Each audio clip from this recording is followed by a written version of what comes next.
Out in Sector Bubba 9, past the Cracker Barrel Nebula, we're cruising through the stars in a rusted Winnebago. Good cards on the porch, wearing flip-flops and Crocs, sipping T-Sweet, iced out his warp safe mason jar. How do you wear flip-flops and Crocs? While lighting his pipe, Riker shirts off, grilling ribs with hype. Wesley runs up, tripwire on his foot. We laugh as he trips and lands face first and sud. Beam me up, there's gators in the nacelles. We got Borgs in the barn and tribbles in the wells. We're redneck trekkers, just warping with pride, with a trailer park, starship, and a possum inside. Warp speed, y'all, get it!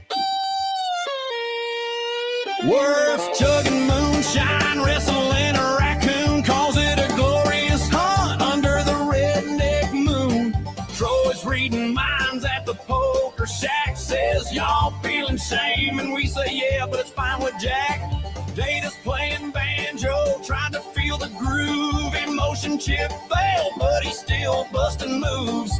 Dr. Crusher's run 'em backwoods clinic, cure space scurvy with gravy and a biscuit. He'll set lasers to fried with that chicken on stun. O'Brien's got the grill and Jordy's fixing the fun. Q shows up drunk in a camouflage hat, turns a moonshine jug into a warp capacitator vat. Redneck track ain't holding back.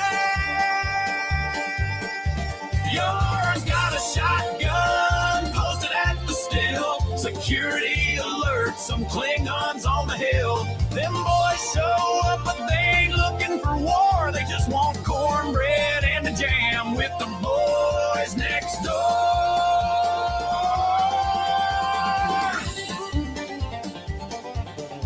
This is a cool song. After Jay, after my thing, then we'll start, okay? After my promo. Yep, I got you. That's good. That's good cue. Wesley's inventing a war-powered lawnmower. It explodes again. That boy's a shower, not a goer. Picard hollers, make it done. Number one. Riker moonwalks barefoot, yelling, "This is fun." Troy's reading Picard, says you're anxious and tense. He says I'm in a trailer surrounded by nonsense, but he sips that T-Sweet iced and cracks a grin. Says let's boldly go, y'all, again and again. Tractor beams and denim dreams, warping past them fancy Starfleet schemes. It's the next redneckeration. Grab your jug and sing, where redneck logic outdrinks the captain's bling. It's the next redneckeration, a blundering sensation. Yeehaw!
is cold and losing my control.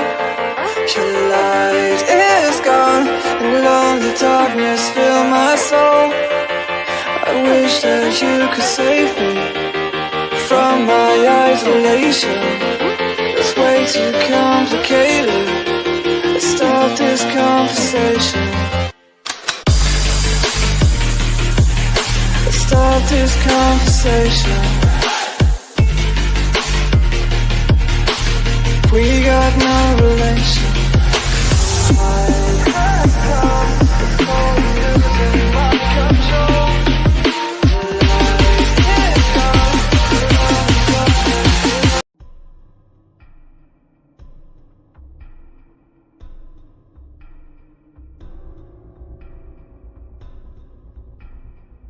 Welcome to Don't Whistle at Night podcast, where Navajo legends echo in the shadows. Darren and Dawn will guide you through the sacred fire of Native storytelling, where the old stories breathe, the unknown walks among us, and voices, long hidden, rise to be heard. And remember, don't whistle at night.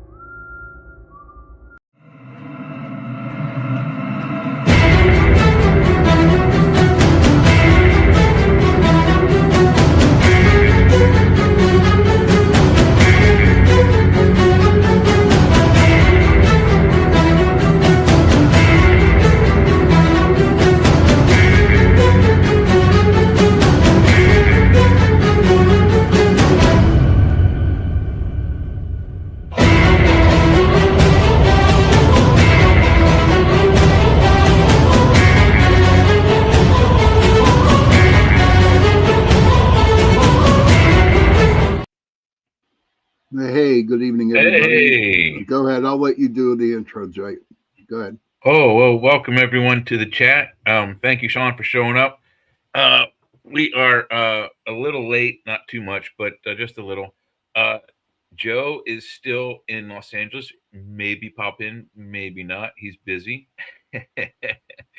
But we shall see. Why does the background, it keeps switching the scheme. I wanted to show the background. There we go.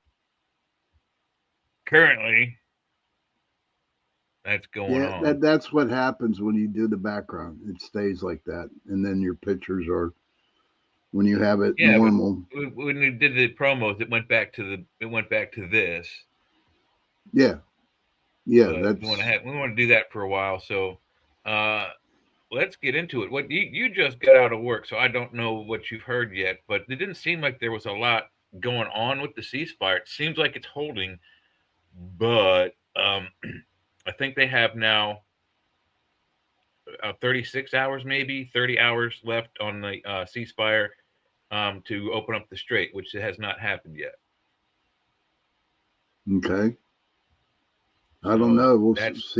We'll see what happens in 30 that's the hours. shaky ground that I'm talking about. Yeah, I mean, it's still crooked because now, what I did hear briefly was something of the order that the two destroyers, not frigates, destroyers, were out there trying to see if they could sweep for mines, which is weird because that's usually not a role for a destroyer, but they could probably take, 7 or 8, maybe 10 mine hits before they were in jeopardy of sinking. I don't know.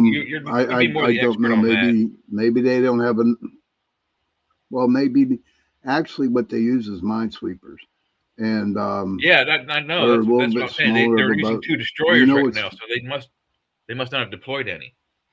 I would have. And what's cool about the minesweepers? They don't have a metal bow. Okay. Yeah, they're fiberglass. They're made in Savannah, Georgia.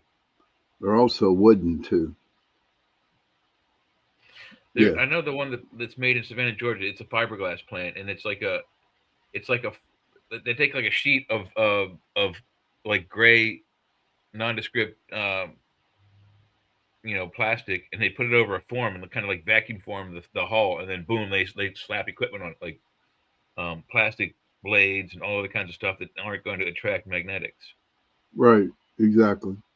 But the ones that I was in the Navy when I was at the weapons station down in Charleston, they had Mhm. 2 minesweepers down there, and they were made out of wood. Wow. Yep. Well, that won't attract any magnetic stuff either. But No, uh, they're small still, you ships bump too. into them and they still go kaplooey. So, but I think the problem is with also they're not very big, are they? Especially the No. fiberglass. They're not. They probably couldn't make the trek across. They'd have to be put on another larger vessel and then launched in theater. Yeah, what is it? The LHs that carry the Marines and the tanks and stuff like Yeah, that? LHA would have to do it. Yeah. That's why they're probably using the destroyers. Yeah, see, United States I don't Navy know why doesn't he have wouldn't no have more done that. frigates no more. They obviously had already put in a package for airstrikes on taking out minesweepers on the island of Karga. They had that package ready to go because it was one of the first things that happened. Why didn't you bring minesweepers? You know, I think that's Ah, either on I don't the know Joint Chiefs who are didn't minesweepers advise or trumping Iran's up on that or minesweepers. what. What now?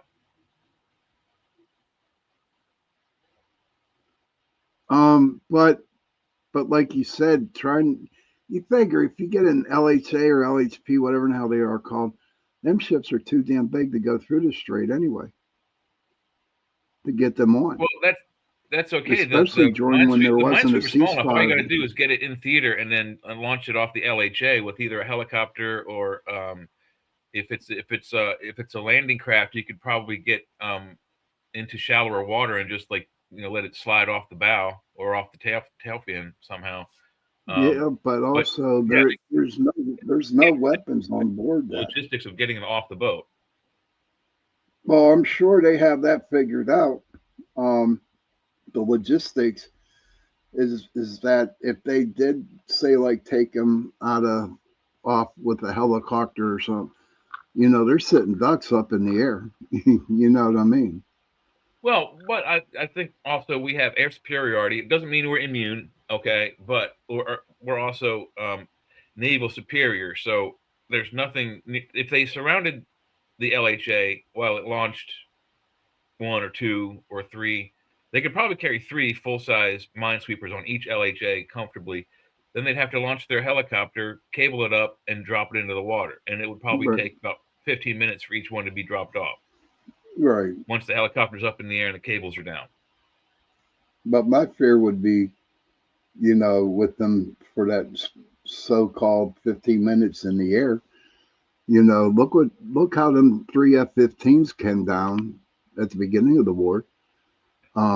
Being surrounded by a couple of destroyers and an umbrella of protective firepower from F-18s and other assets in the area, I think they would be okay to launch that. Now, if they launch them inside the strait or inside the Gulf itself, yeah, then they would be in jeopardy. But out in the ocean, surrounded by our Navy, I think they would be just okay, and they would probably they're probably big enough and strong enough to survive that level of ocean long enough just to get into the strait where it's more shallow.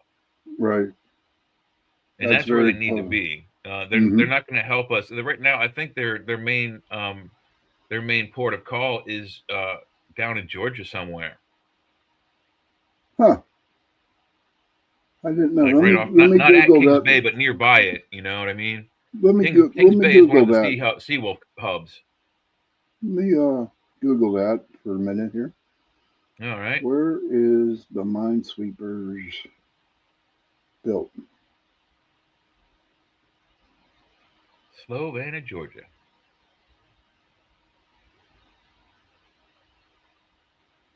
They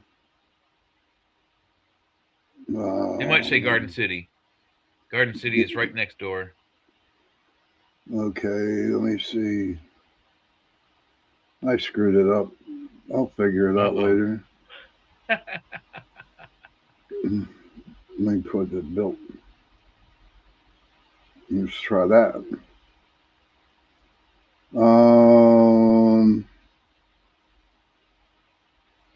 Doesn't say. Hey It Google, doesn't say. where does the U.S. Navy build its minesweepers?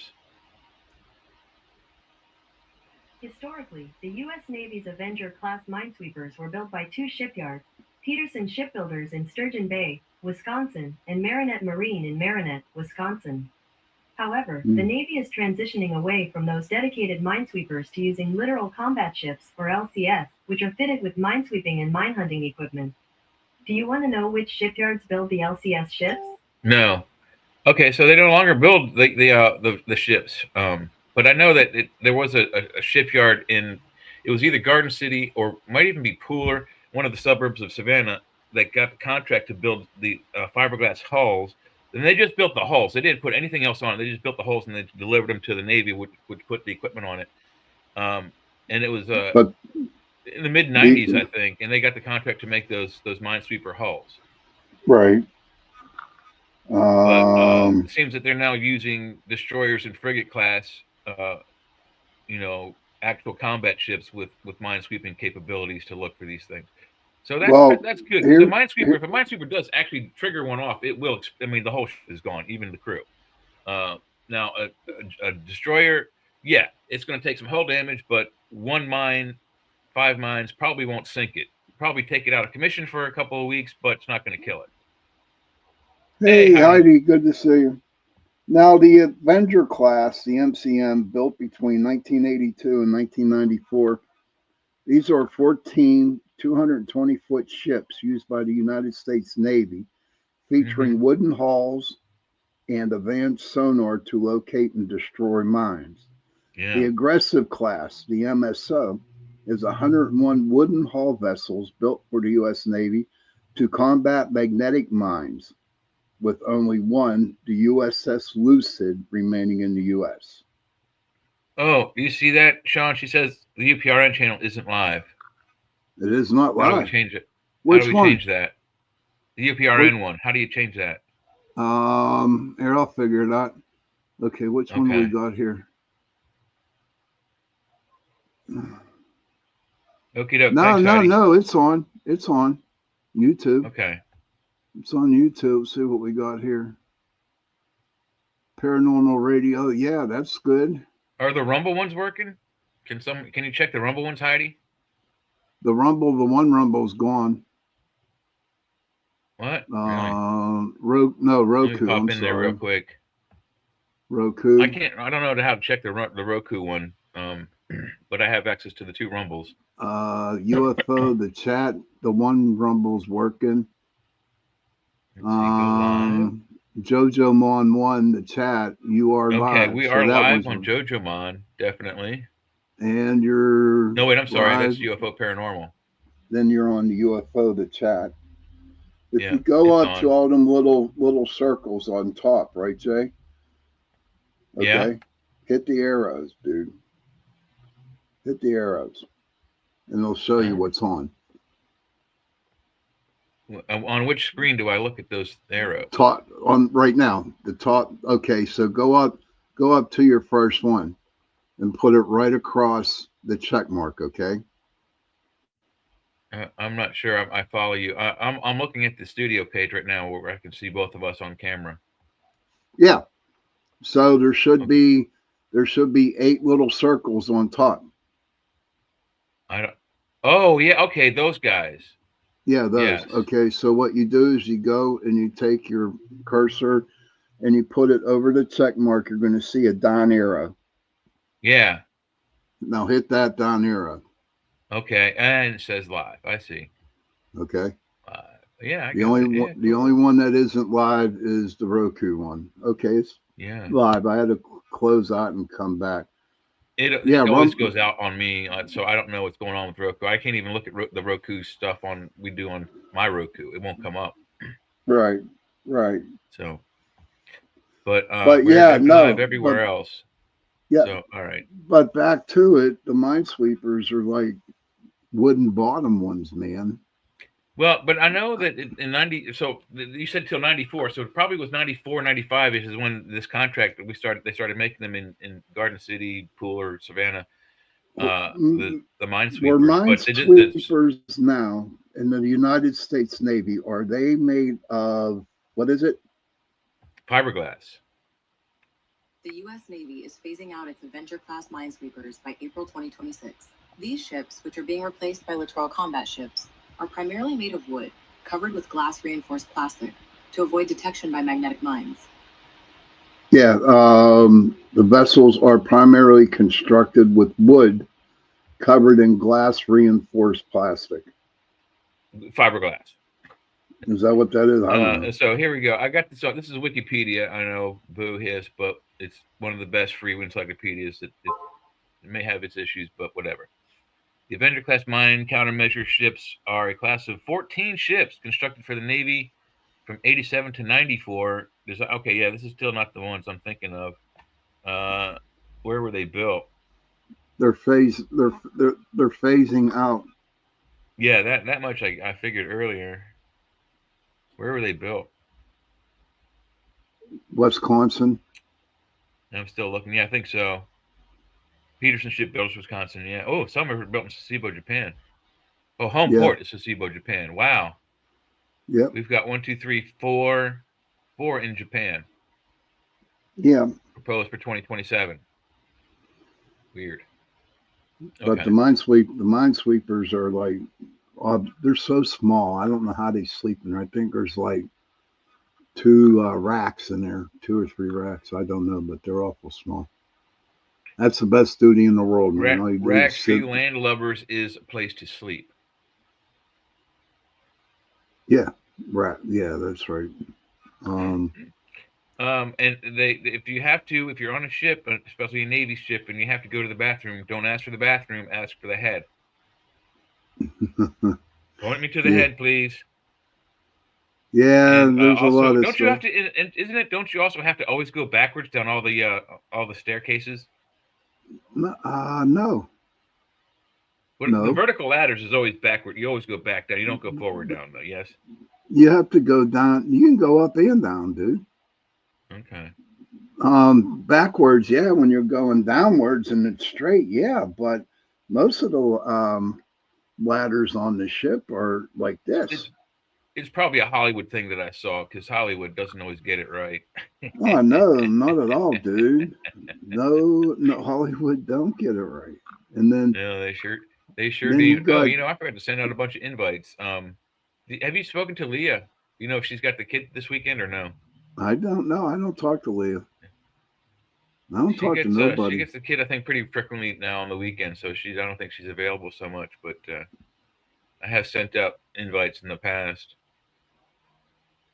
Yeah, no, I don't know. There's a lot of stuff you have to know in the Navy. I mean, it's like really crazy. My brother's good at it. I don't remember the shit. The where I worked at was called not the kitchen, but it was called the galley. Yeah, the galley. The stuff at supposedly Kool-Aid was actually called bug juice. Yes, and that we called Kool-Aid bug juice back when we were kids too. Any kind of red or colored juice was bug juice. It didn't have to be Kool-Aid. Well, I never heard of it until I got into the Navy. But I will tell you about you grew up in Pennsylvania? Yep. See, I grew up in Maryland, and my cousins are in Ohio, in Youngstown. How far is Youngstown from you? Like 20 minutes, 30 minutes? Oh no, about 45 minutes. 45 minutes? Okay, my cousins and we all knew that phrase, so that's weird that it skipped you. Yeah, kind of weird, but I will tell you this about the bug juice. It can clean a grill. No lie. Yeah. That's how we used to clean grills, man, with bug juice. Heat them up, put the bug juice on the grill, and then throw hot water and scrub, and it come clean. Yeah, I think that's the sugars doing that. But have you seen, there's a video on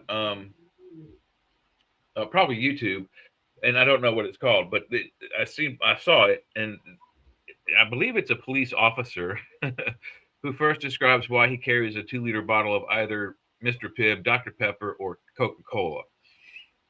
But after he describes why he carries the bottle of 2-liter soda, he then proceeds to remove the chrome from the trailer hitch on his pickup truck.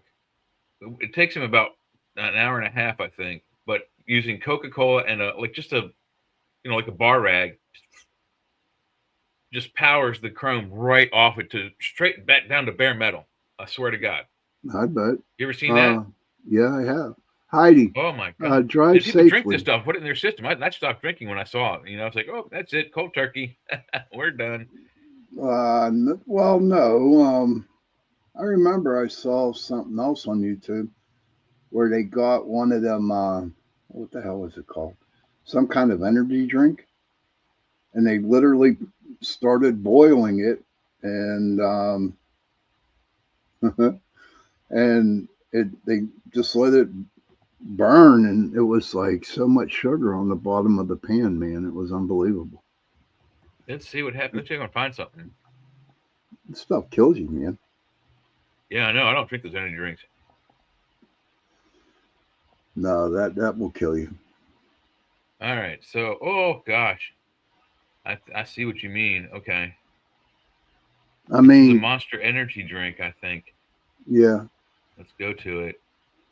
Bloop. Oh.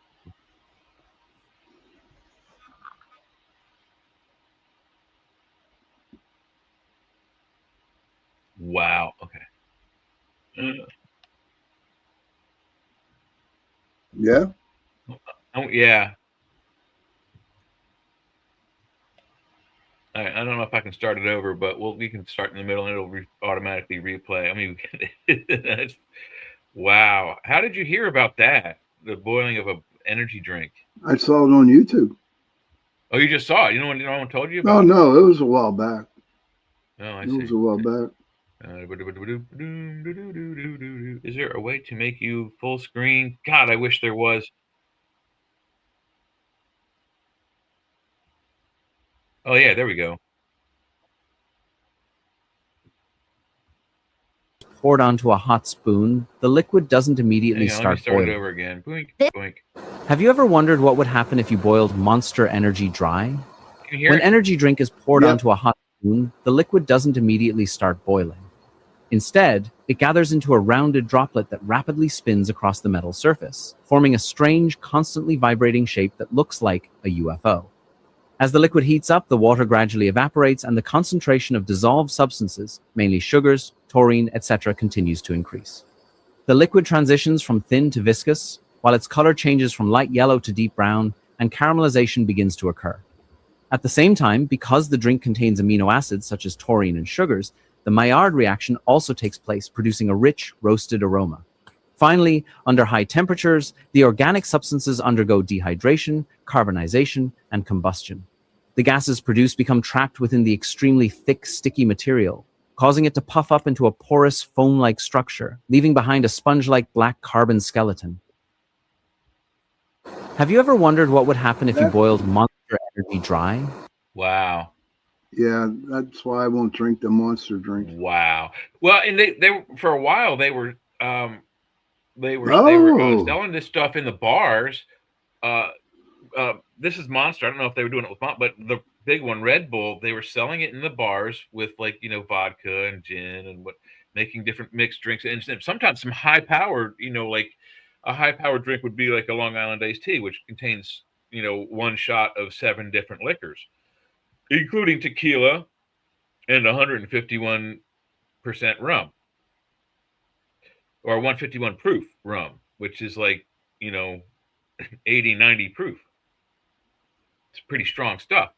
But people were having heart attacks.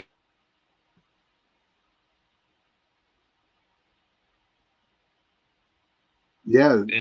So in most places they banned it.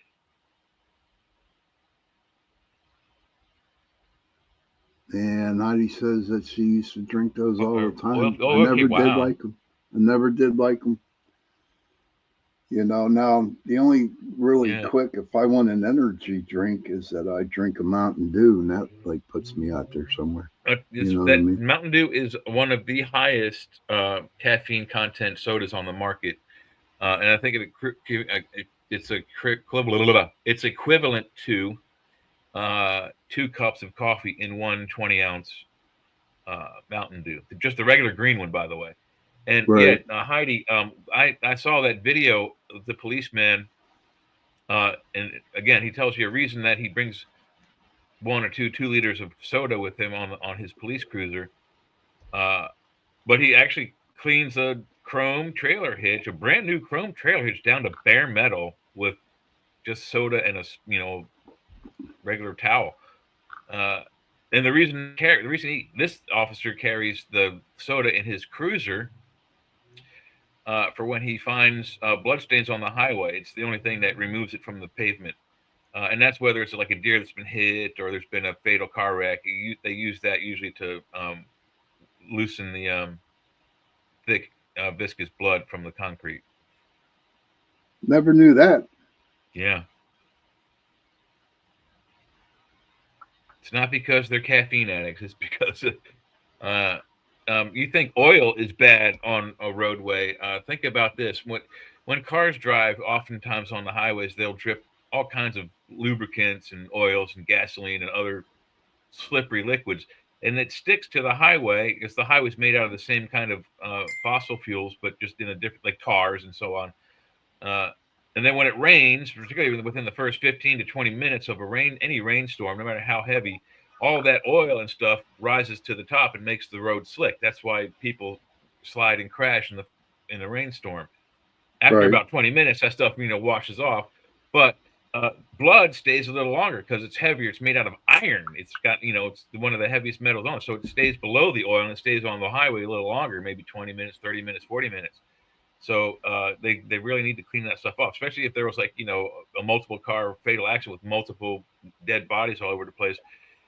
Imagine 16, 18, 19 pints of permanent oil on the highway. Imagine the car accidents after that. So there's only one way to clean it off, and Coke is one of the fastest ways to do it. I did not know that. Yeah. That seems pretty interesting. I know. Yeah, but that's it. Yeah, Coke takes off battery acid. Yeah, so it'll do that too. Coke's powerful, man. That's why I don't drink Coke. Yeah, I don't drink I saw that Pepsi. video and I immediately stopped drinking soda. It was like cold turkey. Yeah, and I don't do none of that. The only thing I drink is iced tea, unsweetened. It's the only thing I drink. I don't like it, and I kind of figure out why. It's really weird. My body's weird because if I drink caffeinated stuff like coffee or iced tea before I go to bed, I fall asleep easily. Now, if I drink decaf tea or decaf coffee, I'm up all night. I got the jitters. Yeah, I just drank my first cup of coffee in a long while. It was an extra large. So I got a little bit of the jitters because I put 12 sugars in it too. But 12 sugars. Yeah, well, it was a huge cup. I didn't know how much to put in. I was just gauging it. I don't dislike bitter coffee, but if I can unbitter it, I got to find the right amount. So, I think 12, maybe it was 14. 14 sugars. I'd be in the hospital, dude. Might have been 16. I don't, but I might have to cut it down to like 12 or 10. Wow, I put milk in my coffee. The coffee's just there for color and a little bit of caffeine. That's all it's in there for. Oh no! Otherwise, it would just be straight warm sugar. I mix mine with milk. That's how I do it. There was milk in that too. Yeah, I don't drink. Yeah. Do you remember Airplane? The movie Airplane. Yeah. The little boy and the little girl that they're flying together. The stewardess comes by and asks the little girl, "How do you like your coffee?" And she goes, "Like I take my men, hot, strong, and black."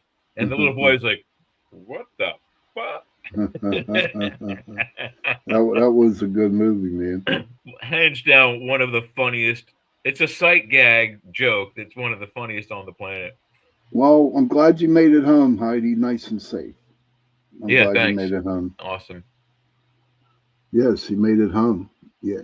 So I'm happy she made it home. We can get that stupid video out of there. Yeah, that'd be good. Why was that still up there? What? No. Nothing's up. I'm looking on some books on current U.S. Navy hardware, particularly weapons. And there's only a few things here on the Amazonian website. There's Jane's Guide to Guns Recognition recognition handbook, military helicopters, tanks, and combat vehicles, but no like infantry weapons, combat fleets of the world. That might have weapons in it, but that's only for 1993, and it's like thicker than the Bible. Huh. That's crazy. I thought she had books like all kinds of like there were like these all of these have different colored covers, but she used to have like these. I don't know if they were regular standard size hardbacks, but they were hardback, navy blue. I don't know if it was a denim or a fabric cover, or if it was a a paper or cardboard cover, but there were hundreds of them. They had one was on like U.S. ships, Russian ships, U.S. airplanes, Russian airplanes, etc. Missiles, any kind of thing we had in the arsenal. I believe that there was a Jane's guidebook on it, at least for what was not top secretly put out for the general public to consume. But they don't seem to really exist anymore. Let me try just a Google search. Maybe that'll bring something up. But back to the ship. When I was a cook,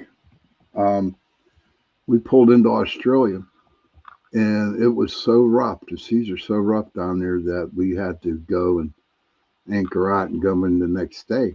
And my job was the omelet maker. And it's funny. I'd go try to make an omelet, and it's like the whole egg would go across the grill. It was Oh, really? Yeah. So Yeah. I had to time it right. And so I said, the hell with this shit. What I did was whatever they wanted in their omelet, I just made it into scrambled eggs because there was no way. And the shit we got from Australia, we had to take on. If you were at port, maybe you could do it, right? But on the ocean, port, yeah, no but way. not. Yeah. It's too rough down there in Australia. The waters are too rough. And the water goes the other direction in the toilet when you go to the bathroom there in Australia. I don't have a clue. I never even saw it, dude. Really? Wow. No, I wasn't paying attention to toilet water. No. Here's a neat book. Encyclopedia of Modern U.S. Military Weapons by Timothy Lauer and Timothy Lauer. Wow. He co-wrote himself. That's incredible. How do you do that? I don't know. I'm going to co-wrote or ghostwrite myself. I don't have a clue, dude. I would not know how to do that. That's strange. Okay, so they don't have a picture of the back, so I can't read what this thing is about. You have a description there, guys? It's $7 for the hardcover, though. But what years does it cover? That's what I want to know. Not really big into weapons. That's why I learned all about my weapons from you and Joe. Like I said, I wish I knew a little bit more. Here's an encyclopedia of modern military weapons. Again, only one photo. Not helpful. No description. What kind of a website hasn't any description of what they're selling? 1945 to present day. Yeah, what's present day? When was this thing published? Please. Terrible website here. It's $10 though. You buy it then. Anyway, that's something I'm gonna have to keep searching for. I'm familiar with the stuff we had in the '80s, particularly on our naval stuff. And the only reason why I was interested in it was my dad was he did Navy top secret work with the Navy for 45, 50 years. He started doing it in the 50s with EG and not EG. Is it EG&G? Yeah, with EG&G. They were the guys who built the initial facilities at Area 51. And after that, when he left that company, he started his own and contracted out to the Navy doing the same kind of work. And did it all the way through the 90s. So that's a long time. That's over 40 years. So I was interested in Navy weapons and Navy tactics and hardware because my dad was standing on this stuff. I'm like, what if, somebody decides to come after our Navy? Are they going to be able to stop it? And yeah, we can. We have some. Told you about the other night the Sea Lance and the Harpoon torpedo launched attack missiles. They're fantastic multimedia weapons. They're either a torpedo first and then a missile next, and one can become a torpedo again, and the other becomes a missile, and just whammo! Who thinks of this stuff? People who watch Star Trek. There's a group of guys at the Pentagon somewhere who come up with these weapon ideas, and I would really like to know our current arsenal of. Hey Google, how would I find out what the current arsenal of U.S. Navy weapons is? Finding the complete current arsenal can be a big task since it changes all the time, but you can get a great overview by looking for official U.S. Navy and Department of Defense publications and fact sheets. In general, the arsenal includes things like the Mark 45 5-inch gun, the Phalanx Close-In Weapon System, CIWS, for defense, and various missiles like the Standard Missile, SM-2, SM-3, SM-6, Tomahawk, and Harpoon. The Navy is also working on new systems like the Hypersonic Conventional Prompt Strike, CPS, and a new electromagnetic railgun. Would you like to hear more about any of those specific weapon systems? No, Google, stop. Hey, Kara. Good to see you. Hey, Kara. That's cool. They still use the Harpoon. That was back when I was in the service, dude. And that was back in '81. They came out in the '80s, yeah. Yep. Yeah.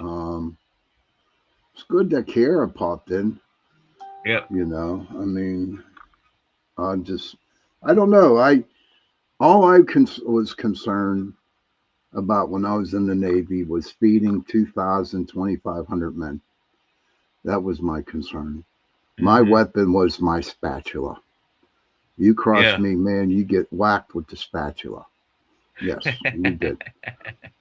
Yes, or you got a fork stuck in you by, you know what I mean. only when they were done. Yeah, no, on the carrier they have two different types of galleys. Yeah. You know, they have officer mess and the enlisted mess. No. There's like 4 or 5 of them. But the ones for the enlisted, they got the one that's up forward is like where you can eat like regular good meals, and the one back aft is the one for hamburgers, hot dogs, french fries, and cheeseburgers and stuff like that. Oh, that's where I'd be half the time. And where do you get tacos? Same place where the hamburgers and hot dogs are? Yeah, you can get tacos there. Yeah, you always had a good meal waiting for you at the main galley. Yes. We used to cook our vegetables. They used to come in freeze dried, and what we would do is open up a can, okay, and they come in little pucks, and we would put them in a pan and throw them in the steamer, man, and it became green beans, man, and they were like pretty good. Then we had to use powdered eggs. That was something. Heard about the powdered eggs in the military. Yeah. All you have to do is add milk and sugar, man. You're good to go. Then you had powdered milk. No, not from what I've heard. You're not. nothing against you. Just every military guy I've ever had a conversation with that mentioned powdered eggs, they're like, there's no comparison. It's like if you're hungry, you eat them. Yeah. I've had them, to be honest with you. Then that you really can't tell. They're a little more mushy than regular eggs, but oh well. And I know when we were in Australia, we had to take on stores. Instead of giving us ground beef, they gave us kangaroo meat. And that was real gristly. That was terrible. And then instead of giving us regular cow milk, okay, they gave us goat's milk. Okay. And that was gross. Yeah. I don't know where pasteurized, does it? It's probably straight goat's milk too. But what really got me was the kangaroo meat, man. That shit was terrible. Oh my God. Well, McDonald's and maybe Wendy's too, I think, got in trouble for using kangaroo meat back in the 80s. Remember that all fiasco? I thought it was horse meat. Both, actually. But the best thing that ever happened to me down in Australia is I got to hold a koala bear. Oh, that's cool. Yeah, and I fed it a eucalyptus. Wait, Eucalyptus. yeah, they were like really cold, man. So I had some. We were only in Australia for a couple of days, so we really didn't get the opportunity to go out. But Right. but I was one ship I was on. We were in Diego Garcia, and oh my God, the food was good. The food. I mean, if you went on board on off the ship and you'd go to this restaurant, man, and the food was so good, and it was cooked by the people who lived there. I mean, a lot of people think if you go to Thailand or Southeast Asia or wherever that they treat the United States Navy personnel bad. They don't. They treat us like we're royals, really. I mean, I had some good times. I tell you what, I was in Singapore, Jay, and they had ashtrays that were um, hammered into the street light poles. Okay, Really? and yeah, and if you get caught throwing a cigarette on the Right. ground, it's a $50 fine. And then they probably like 10 lashings with a cane whip across Yeah, your I ass. don't know, but Singapore is the cleanest freaking city. It is Yeah. so clean. It's unbelievable. Kara says, LO, I'm so mad. I got my ancestor DNA results today and it shows no Native American. I am sorry to hear that, Kara. Ouch. I got mine a while back and it started off at 98% Irish and now I'm at what, 85% Irish and 12% Polish, Eastern European, Wow. and all kinds of shit. Where my mom um, is 100% Irish. Oh, wow. 100%. So. So how was your day today, Jay? A What you little do? traumatic, but after that, it calmed down a little. Mm-hmm. I actually I had ordered some this thing from Amazon that on one side it holds the brush used to apply the shave soap, and on the other side it holds your razor.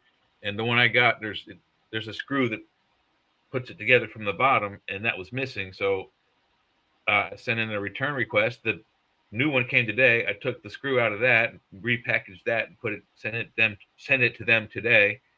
And while I was at UPS, I sent for $20 almost a um. I will.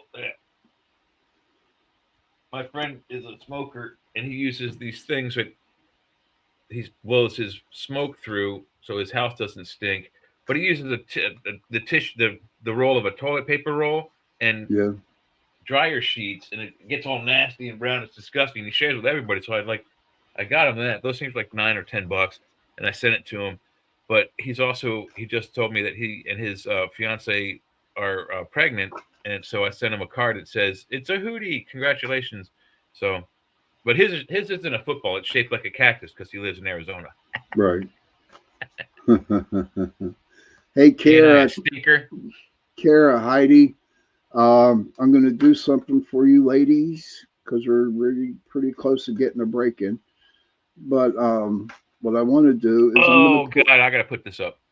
I'm going to pull a card for you guys, ladies, and everybody Cool. else there who's listening to our show tonight. So, if your ladies are ready, okay, the card that I'm sent up there is the Badger. The Badger. So, if you ladies wouldn't mind Googling the Badger, and you can share it with us in the chat, I would truly appreciate it. To me, the Badger is somebody who's pissed, and that has anger control issues, and Yeah. they need to In, settle in, down. in the words of Mel Brooks, Batchers, we don't need no thinking Batchers. So, what are you putting up, Jay? Oh, we've never talked about this, but I'll just put anyway. Looking for the newest weapons manuals encyclopedias and books. Oh my God, your name's on it. Doomsday. Right. Doomsday Torpedoes, live testing of Soviet naval nuclear weapons, 1954 to 1962. Who would have thunk they would be that stupid as to put a nuclear warhead on the tip of a torpedo? I don't have a clue, buddy. Honestly. Well, apparently it's a real thing. So the book only $30, but it's paperback. So unless it's a hardback, that'll be a hard pass. That'll You be think? a hard pass. For me, for right now, that's a hard pass. Plus, it looks like it's probably written by a Russian person. Might even be in Russian. Really? Yeah, the drones here. Oh, I don't know. I don't think I'm going to find what I'm looking for on this. What are you trying to find? Something on the weapon systems of the modern U.S. Navy. What torpedoes do they use? What missiles on their planes, et cetera, et cetera. What's changed from the 80s? What's new? What's old? What's still around? What's been improved? I know they're up to the ADCAP, which ADCAP stands for Added Capacity 52 Mark 52 torpedo.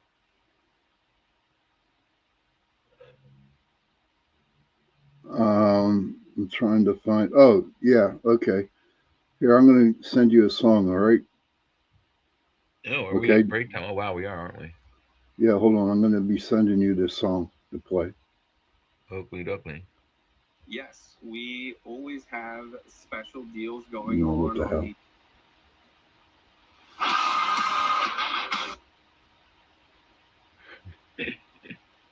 All right, Jay. Sending it to you. Heidi says, as a spirit animal, it represents the ability to dig deep into the subconscious, face challenges with persistence, and maintain self-reliance, often acting as a protective force that encourages challenges with persistence and maintains self-reliance, often acting as a protective force that encourages fighting for one's beliefs and setting firm boundaries. Interesting. Grounding in introspection, protection, and aggression. Wow. Self-reliance, healing, and wisdom. Thank you for sharing that, Heidi. Now, everybody, we are going on a break. Jay's going to play the song I picked out.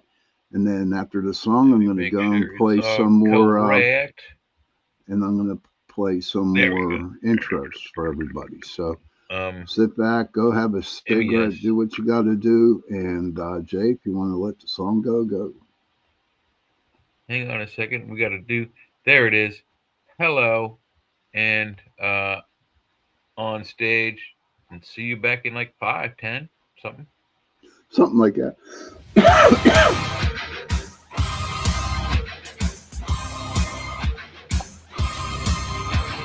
Target on my back, lone survivor last. They got me in the sights. No surrender, no trigger, fingers go. Living the dangerous life. Hey, hey, hey, every day when I wake, I'm trying to get up, they're knocking me down.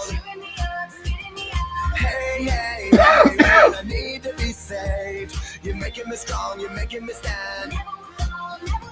Shot like a rocket up into the sky, nothing can stop me tonight. You make me feel invincible, earthquake powerful, just like a tidal wave. You make me brave, don't hide, titanium fight song, raise it up like the roar of victory in a stadium. Who can touch me? 'Cause I'm. Who can stop me tonight? You make me feel invincible. I feel it. Invincible. I feel it. Invincible. Here we go again. I will not give in. I've got a reason to fight. Every day we choose, we might win or lose. This is the dangerous life. Hey, hey, hey, every day when I wake, they say that I'm gone, they say that they're gone. Hey, hey, hey, when I need to be saved, the count count me out, but this is my round. Shot like a rocket up into the sky, nothing can stop me tonight. You make me feel invincible, earthquake powerful, just like a tidal wave. You make me brave, you're my titanium fight song, raise it up like the roar of victory in a stadium. Who can touch me, 'cause I'm who can stop me tonight? You make me feel invincible. I feel it, invincible. I feel it, invincible.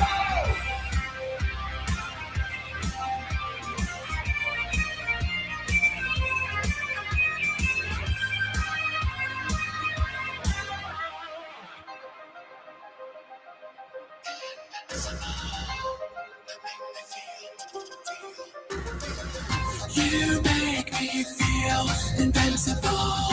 You make me feel invincible.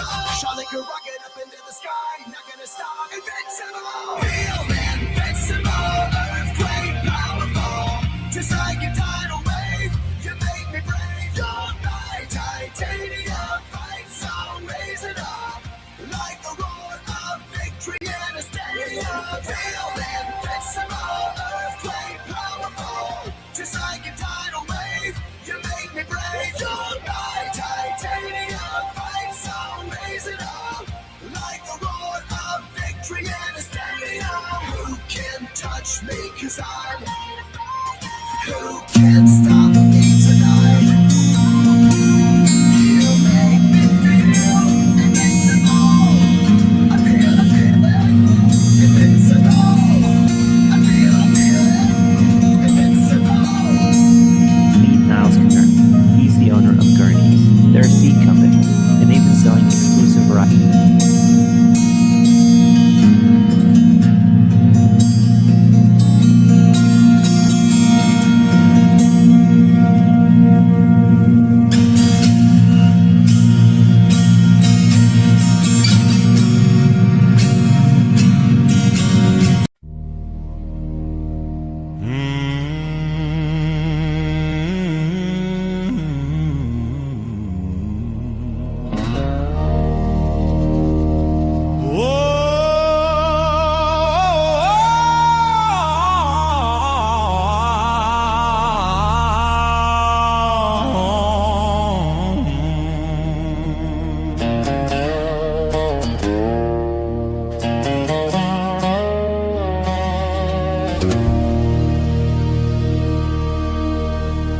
Two real cryptid legends doing what they do, bringing information for me and you.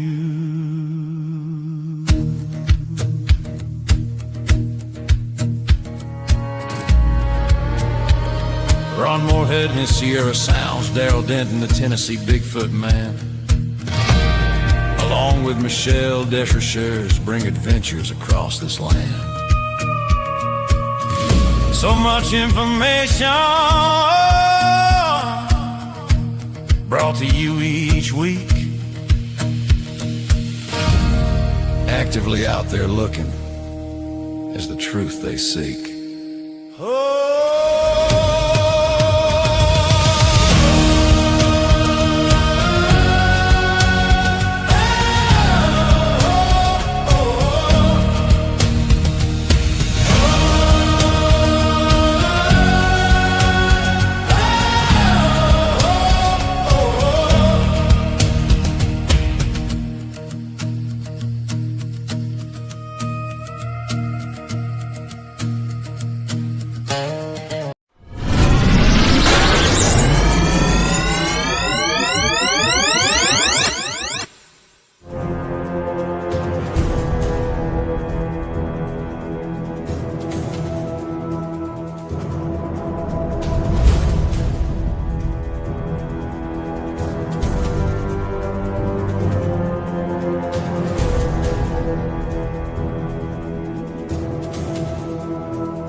everybody. Welcome back to the chat tonight. Me and Jay. Joe's in Los Angeles. He might pop on tonight if he isn't too busy. Remember, you can catch Jay on into the chat and News on the Flip Side, and Friday night Church of Mavis. This Sunday, my shows are on Into the Night or on Sunday night and Tuesday night. My Sunday night show is 2 hours long. We're having a round table tomorrow, 8:10 to 10 p.m. What are we doing? We're doing a round table, which means we're going to have some members, some hosts from UPRN come on my show tomorrow, and we're going to have a round table. We're going to talk all kinds of good stuff. And I don't know, I'm like kind of excited about it to at least have some of the hosts on, on the other shows here on mine. I mean, it feels good. I don't know. So what were we talking about before, Jay? I think the clue is the foggiest clue. You don't know? I don't. I think we were talking about Navy weapons again, but I don't know. Huh. Well, yeah. What? I don't know. Let's do a food porn. Ooh. Oh, welcome back, Heidi. Yeah, food porn. This is the food porn. Yeah. Oh, yeah. You said hour. you did say about that the other night. You wanted to pull out a full segment on food. What do you think, yes, ladies and full gentlemen? full food porn segment. Wow, try to say that 10 times quickly. All right, my friend. So tell us, how did your rice go through? The rice was a little crunchy. I don't know what happened. My steamer has a dent in it. So the last 2 times it was kind of al dente, if you will. I don't think quite all the way steamed through. Maybe I didn't let it sit on it, but I think I did. I don't know. But I also used, there was another type of, it wasn't the Kikkoman brand soy sauce, and it was a little darker. It was almost like dark, like coffee. Instead of like a sort of like a light brown, like Kikkoman kind of cooks out. Did you mix anything with it? Well, there was stir fry oil, sesame oil, and peanut oil, along with some pieces of steak and vegetables. What kind of beef? The normal stuff you find in a Chinese style beef fried rice. Oh, that ain't bad. I had cabbage, fried cabbage with sausage tonight. Ah, that's a typical Irish meal, isn't it? Yeah, Mom likes it. And it was pretty good, man. We like to cook it in oil, and then we'll dice up the thing. We'll dice up the cabbage really thin, and and we'll just cook it forever. Huh. And we also had Johnsonville sausage. We had Johnsonville sausage. I've heard of it. I'm not a big. I don't care for sausage links, but I do like sausage patties, which is just a much larger link. I mean, but it, but this was they're easier to mix with like your eggs or your pancakes. I mean, come on, who doesn't make a little cut off 2 pieces of pancake and sandwich a piece of sausage between it, and then scoop up as much maple syrup as you can get? That's like one of the best breakfast flavors on the planet. Yeah, but this is like smoked sausage. This isn't breakfast sausage. Okay, I got you now. Like kielbasa, you know what I mean? Yeah, kielbasa, yeah. Yeah, that is similar to kielbasa, but it's actually that was one of my sausage. dad's things. He liked that kind of stuff: steamed cabbage and sausage, corned beef and cabbage. I didn't care for it. What is your favorite meal, Jay? What do you like to cook? What do you like to eat? My favorite meal. So let's segment that. My favorite meal to eat that I didn't cook: tacos, hands down. My favorite meal to cook: pasta bolognese, and that's usually a rotini, the spiral spaghettis with a 3 meat ragu. And then sometimes I switch that up. Instead of the rotinis, I'll put rigatonis, which are like the big tubes. And only because Italian food in America is different than it is in Italy. We tend to be a little saucier. I don't make my but I don't.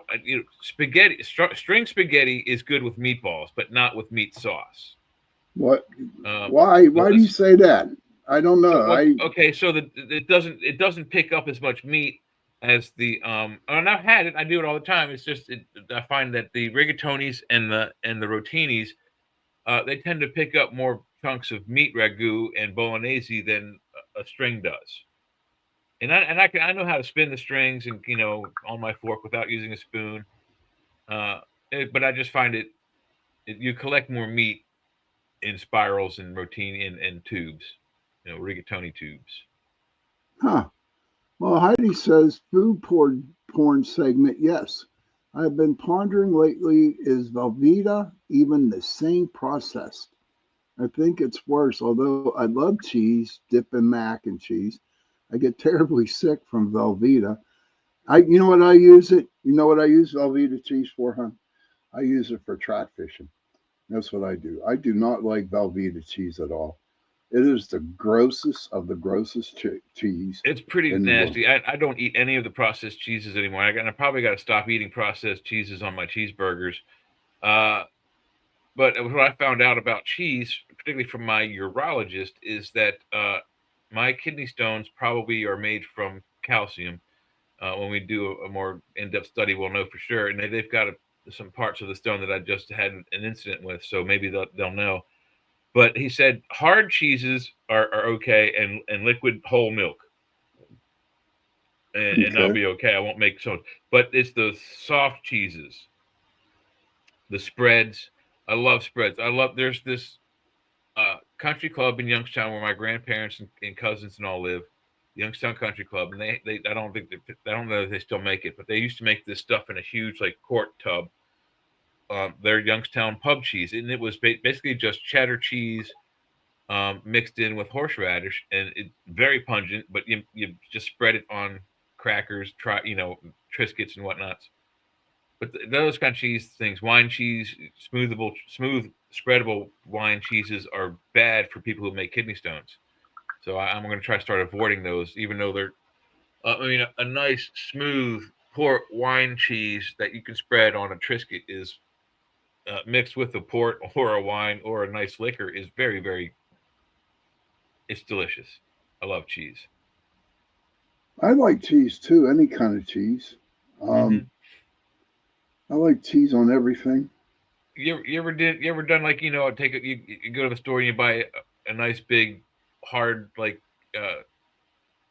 Longhorn cheddar cheese or a Colby cheese, nice big 1 pound block, and then you just cut 50 slices and down an entire box of Triscuits with it. I've done that for dinner before. Oh, really? I'm not really a cheese and crackers type of dude. Maybe the Lance cheese and crackers I can handle, but I don't know. It's just too much freaking work, dude. You're hungry and you want some cheese and you gotta cut them suckers down. You know what I mean? I have an excellent cheese knife and I have excellent cheese hey, knife Mark, skills. Eddie, good to see you. Hey, Mark, how's it going? Oh, really? Oh, yeah. The time it takes me to cut a block of cheese, what I do is I open it and I take whatever cracker I'm using and I measure it and I make the block I'm going to cut that wide and make sure that it matches up all the way around, and then I just chop it up one after another. Wow. That's I don't know. What's your favorite cheese?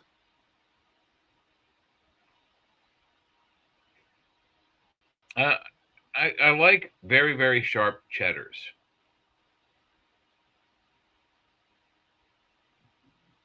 White cheddar? prefer it to be the orange variety, but I've had white cheddar. Usually, the white cheddar though is not of the hard style cheese. So the good thing about a hard cheese, like the ones you get in a big wheel, you're like the ones that crumble and they're kind of hard. They last longer. If any mold shows up on any bits of it, you just cut that part off. A good bit of it away from the and you can still eat the rest of it. Soft cheeses, if they get mold on it anywhere, the entire block is useless. Yeah. Yeah. I don't know. I'd like to get that shredded cheese, that Kraft shredded cheese. Stick I my love hand shredded in there, cheese. you know, and just eat a big gulp of it down my mouth, man. Mm-hmm. Oh hell yeah, man!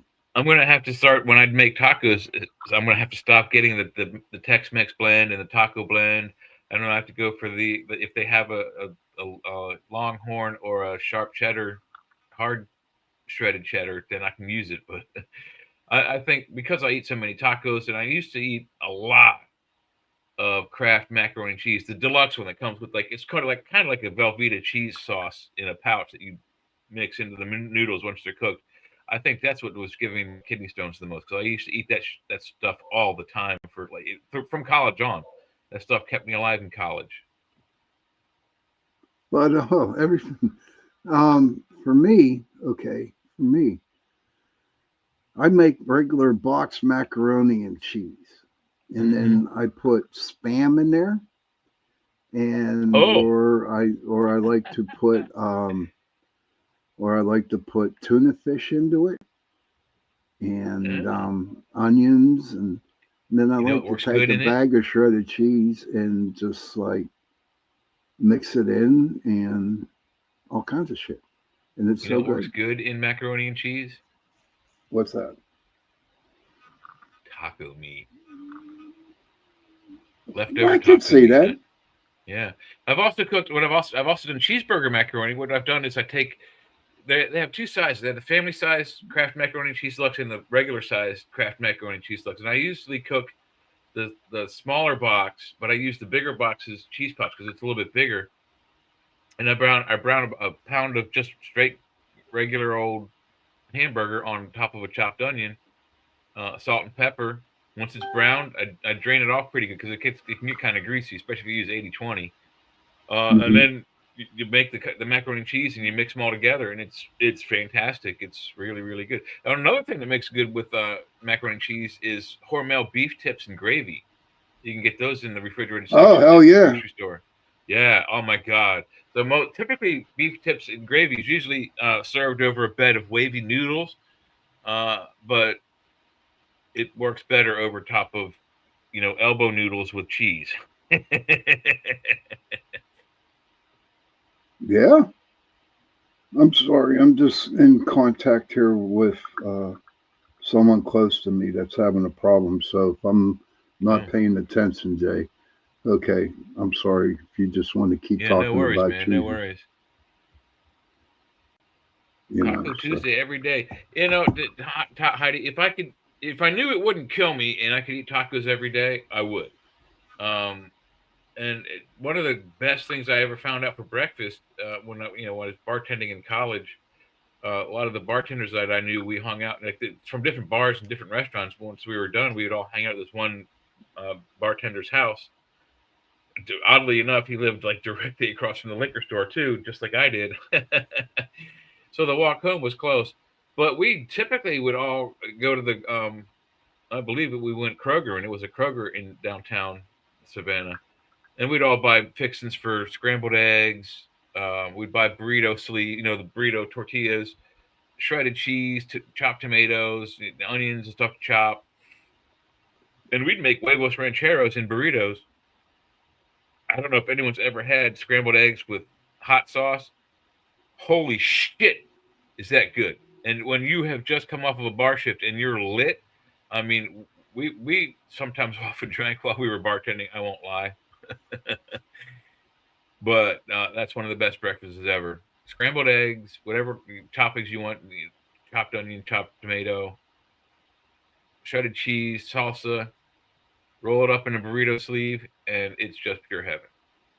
Oh my God, when I when I was young, dumb, and stupid, okay, after I go out and get drunk, we'd go to Denny's. And, Yeah. and I would order like 3 orders of grits, 4 scrambled eggs, an order of bacon, an order of sausage, and stringy potatoes, man. And what I used to do was put it all together on a plate, like a Hungarian goulash breakfast is how I Oh, used love to do it. Hungarian goulash. Well, no, I mixed all the breakfast meats and potatoes. No, I know and what you stuff mean, like but that. yeah, I get you. But the Hungarian goulash is still also yummy. I haven't had that in a long time. Me Hungarian either. goulash. Well, Yeah. we had the hamburger helper kind, but it's not the same. And then why do they call it hamburger helper? Doesn't it taste just fine without it? I don't know. That's a joke from the vacation movies.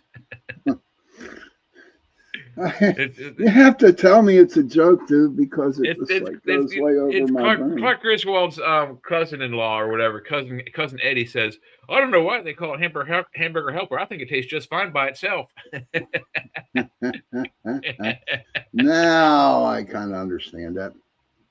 Gross and nasty, yeah. Be like Chinese food. Love Chinese food. Okay, let me change that.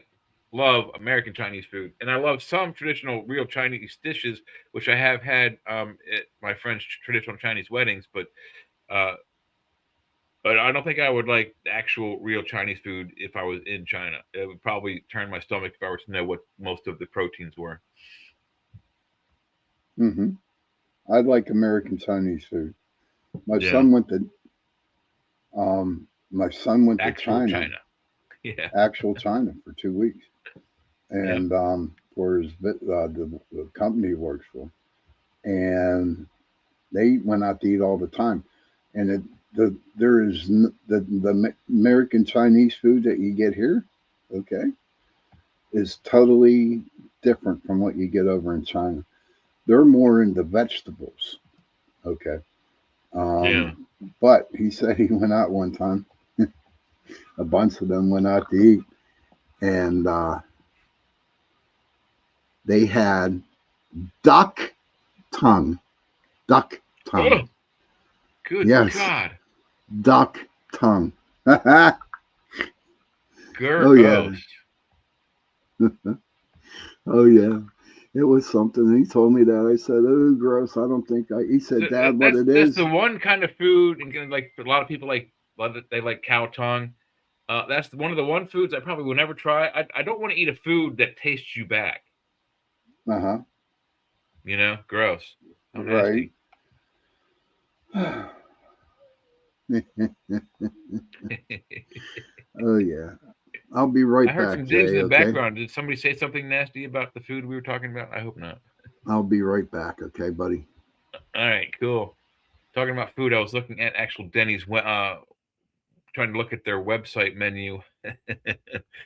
They don't have delivery for me, so unfortunately, no hot breakfast. Craving some scrambled eggs.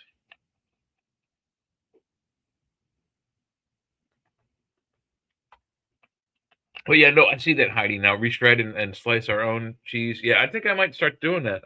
Like I said, my favorite cheese is the hard. I like Colby too, but I think it's a little softer.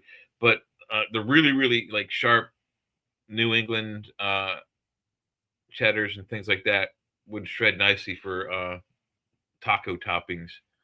And I did buy a pound of ground beef that I wanted to make with taco seasoning, and then steam up some actual rice to put. I bought some containers that have for my lunch. I'm pretty sure they're all going to fit. One of them has 2 separate containers and then a big one, so you can put 2 different things here and a bowl of rice. So I'm going to do like taco meat on one container. It has one container on the side, and the second one over here with rice, and mix them up for lunch. I just found out that I'm pre-diabetic, so I might have to stop eating rice. But I just bought like 20 pounds of it.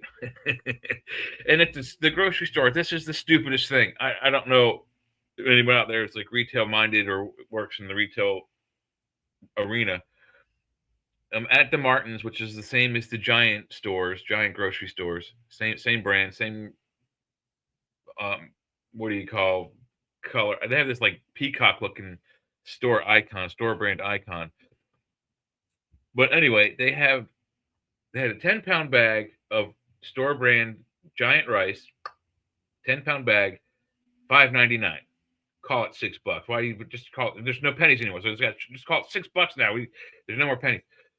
And then right next to that, they had the 20-pound bag, and it was $13.19. Do the math. You buy 2 bags of 10 to make 20 for 12, actually $11.98, or 1 bag to make 20 for $13. This is the stupidest thing on the planet. It should have been the other way around. But so I bought 2 10-pound baggers, and I got this new cool thing that has. I should have made a video of it. You put all the rice in this big hopper. It holds 25 pounds, and I think I have 24 in there now, a little less. I took from, but it has a dispenser and a cup with a measuring cup, and you can push this button, and it spits the rice into it. Then I can dump it into a strainer and clean it. So I think I'm going to try eating at least, I guess, I don't know, maybe 2 cups worth of rice a day. Hopefully, maybe that'll keep me from being diabetic and do just the opposite.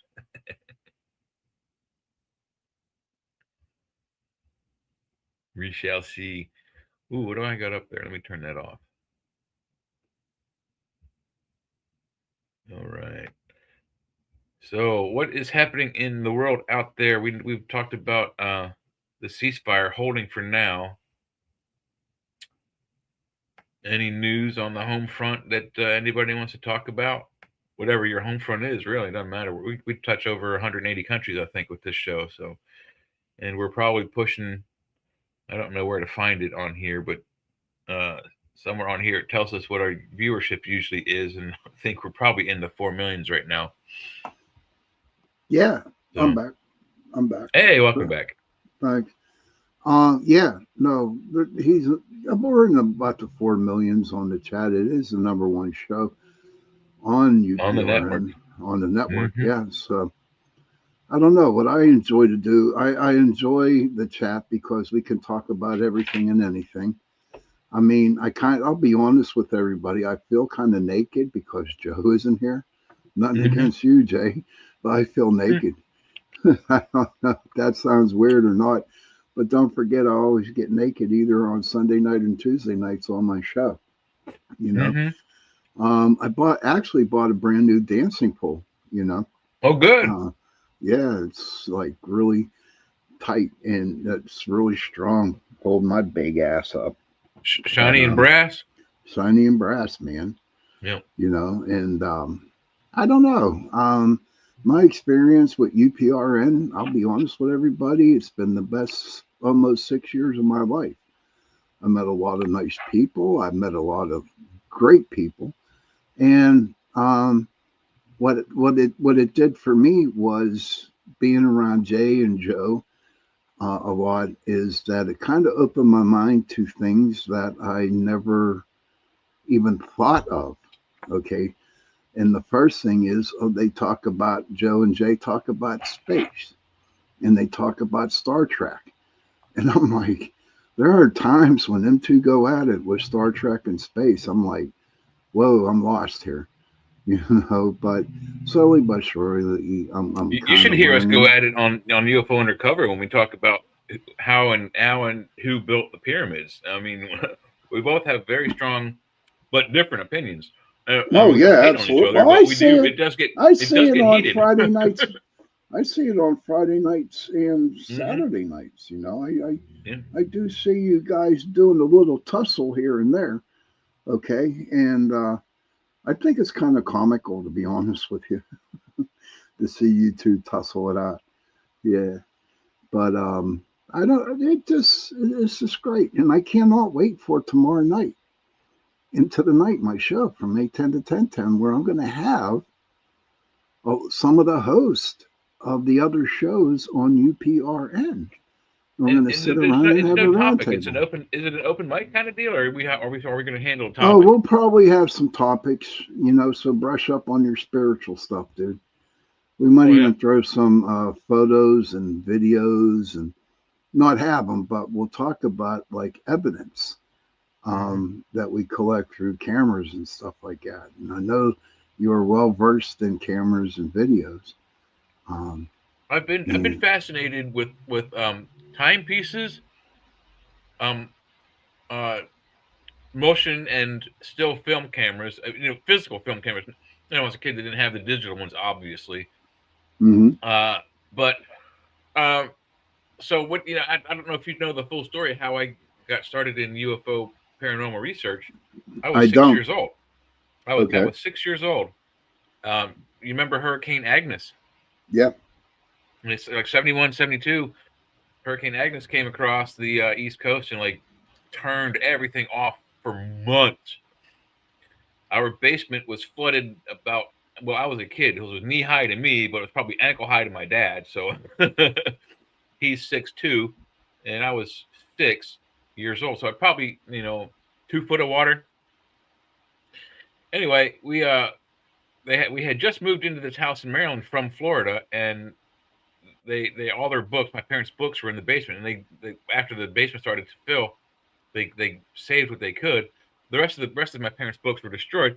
But in the ones that were saved, I was looking through one box, and he had 2 books about Hitler. One was called Mein Kampf, which is Hitler's autobiography, and the other was the history of the Third Reich, which was a Bible-sized book on the history and rise of Hitler through the 20s and 30s. And then underneath that was Eric von Daniken's first edition Chariots of the Gods in hardcover with a dust jacket. Look who's on Rumble, dude.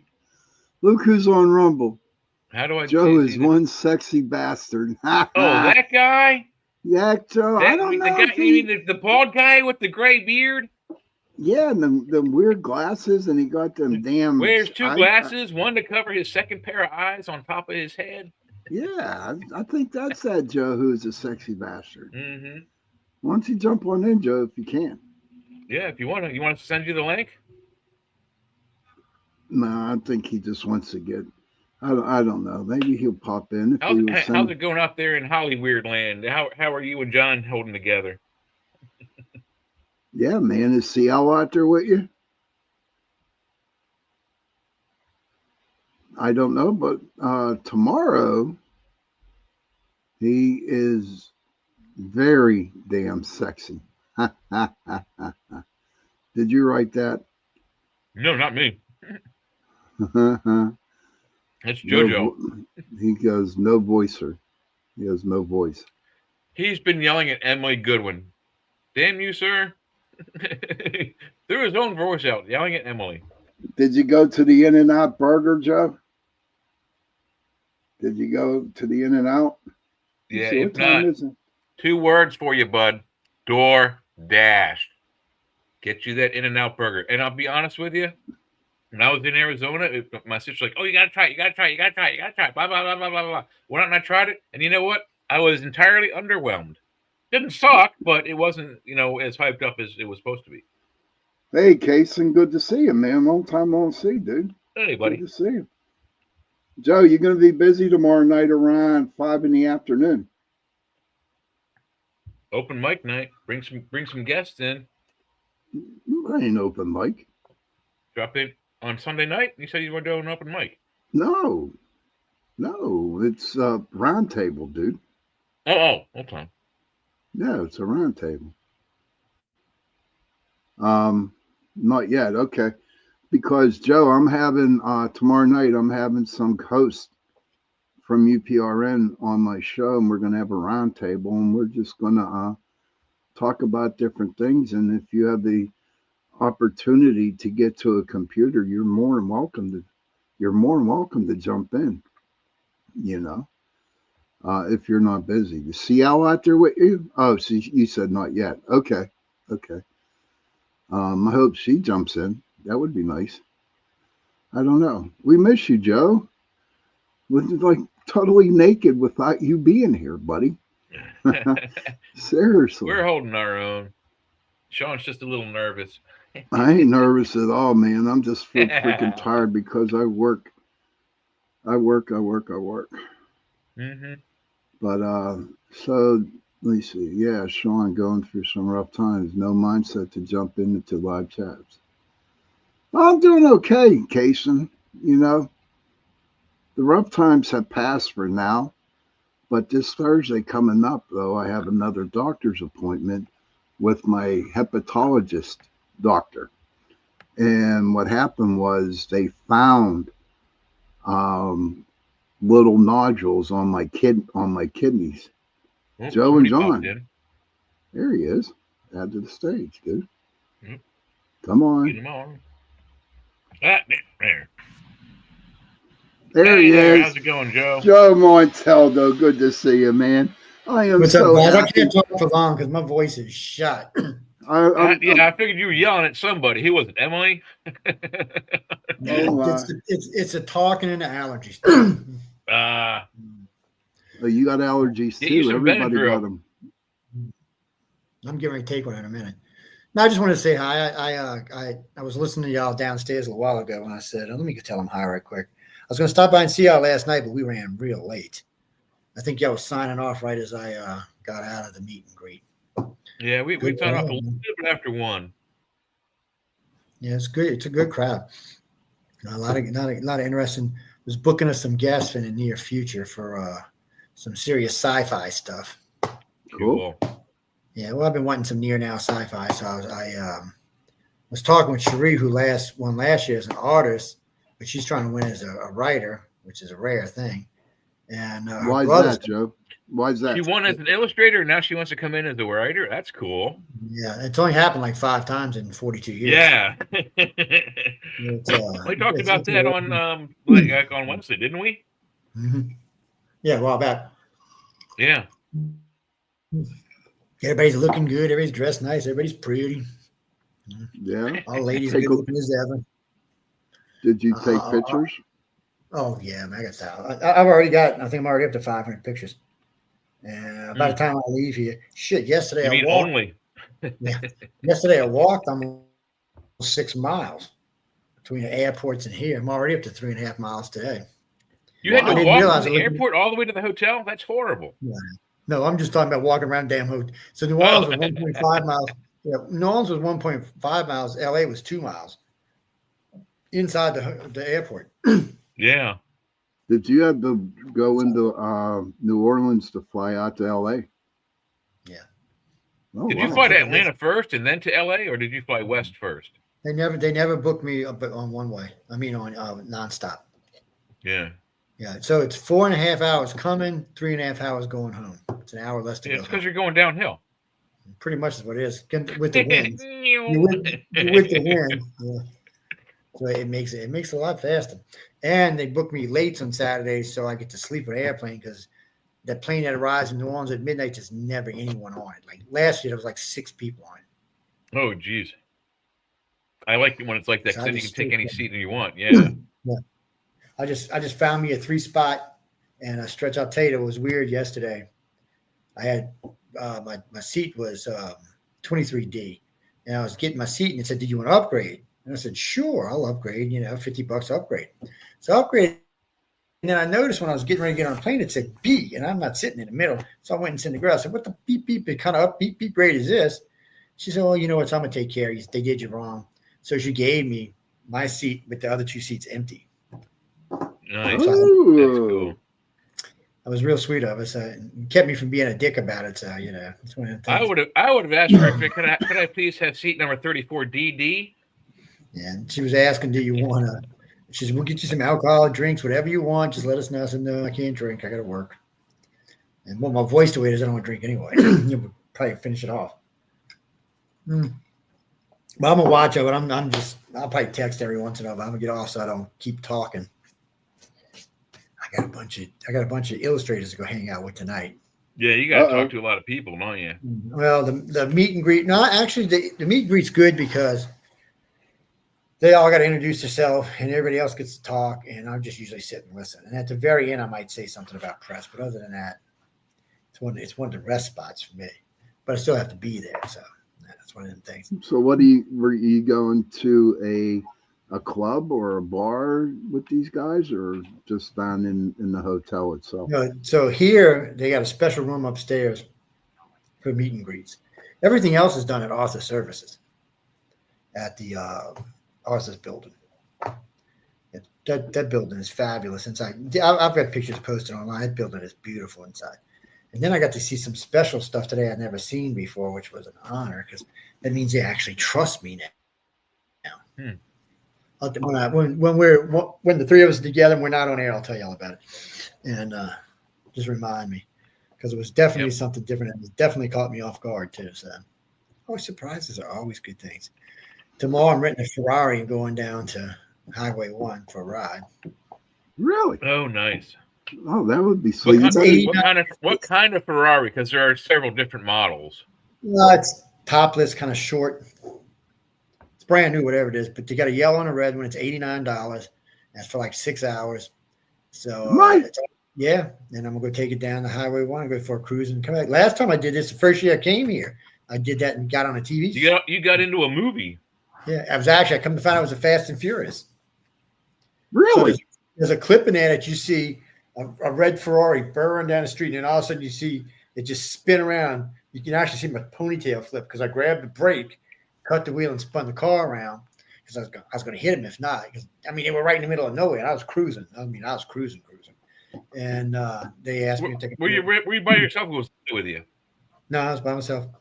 No. I just dropped off. I picked up a friend earlier that wanted to show me down Highway 1, and I just dropped him off. And he said, "Oh, go this way. There's no traffic." And there wasn't. And when I come through that circle, I was doing about 90, and I was in a Ferrari, man. Come on. And I come around that circle, and sure enough, they had cameras and shit everywhere.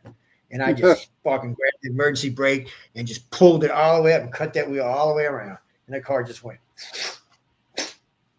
And $5 says the director or the executive producer that was there that came and talked to you later. $5 says he said to the cameraman, "Please tell me you got that." No, I bet you did. Guaranteed. It was the perfect one. Just came right up and then and you see that Ferrari just disappeared, man. If they barely got the license number. If they wouldn't have had it on film, they wouldn't even be able to find me because I was cruising. I was cruising. I'll later on I'll take some pictures of them right in front of the hotel across the street. Okay, yeah, please do, man. When I go down, I'll take some pictures of them. There's a yellow and a red. Matter of fact, there was 6 people booking them when I coming back from Arthur Services. There was a bunch of kids in them. I'm thinking, y'all letting them kids in them cars? Oh, Jesus. We have a store like that in Frederick that does something similar, but it's machine guns. And I want to go down there and rent a P90 and just take a target and go and cut it in half. Are you eating good, Joe? They're pretty cool. So I got last night I ate a chicken club. And this morning I got chicken club was like $30. And then this morning I went and got breakfast. Right? So I got French toast, coffee, and orange juice. What do you think I paid for that? In Los Angeles, I would have to say 25. $50. Try 36. So in between I'm closer. How much? $36. 36. Yes, you missed food porn, Carrie. Yeah. I got it. I actually got a picture of the breakfast on my phone because somebody asked me to send it to them. $36 for French toast. Orange what does a $36 breakfast look like? Throw it up if you can. It's on my phone. I don't know if I can. I don't know how to get it on a computer without a big project. Heidi says that she sees the Cali sun shining bright through the window, Joe. Yeah, it is. Look. Actually, that's the New York sun. It just happens to be on the California side at this moment.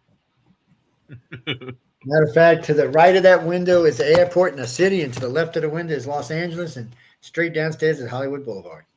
Wow, close enough you can smell them. Have you seen any movie stars, or have you seen any of the stars, or are they hiding? No, I haven't seen any around here, but I haven't really been looking. I've been here and Jim Meskimen's going to make an appearance, I know for sure. He won't be there for long, but he's there for at least one event, I think. They got the artist coming in from Spain. He gets in tomorrow, I believe. And Austin Scott will be here pretty soon. And that's the Ender's Game. Tim Powers I was talking to today. That's all the Caribbean movies. Actually, the book is called The Stranger Tide. Stranger Tides. Yeah. And that's what the Caribbean movies. But it took him like 10 years to get money out of that. He had to sue the crap out. Yeah. So the idea was that the ride at Disney was called the Caribbean or whatever, or Pirates of the Caribbean, and they just used that book as the subtitle, Stranger Tides, for the first one.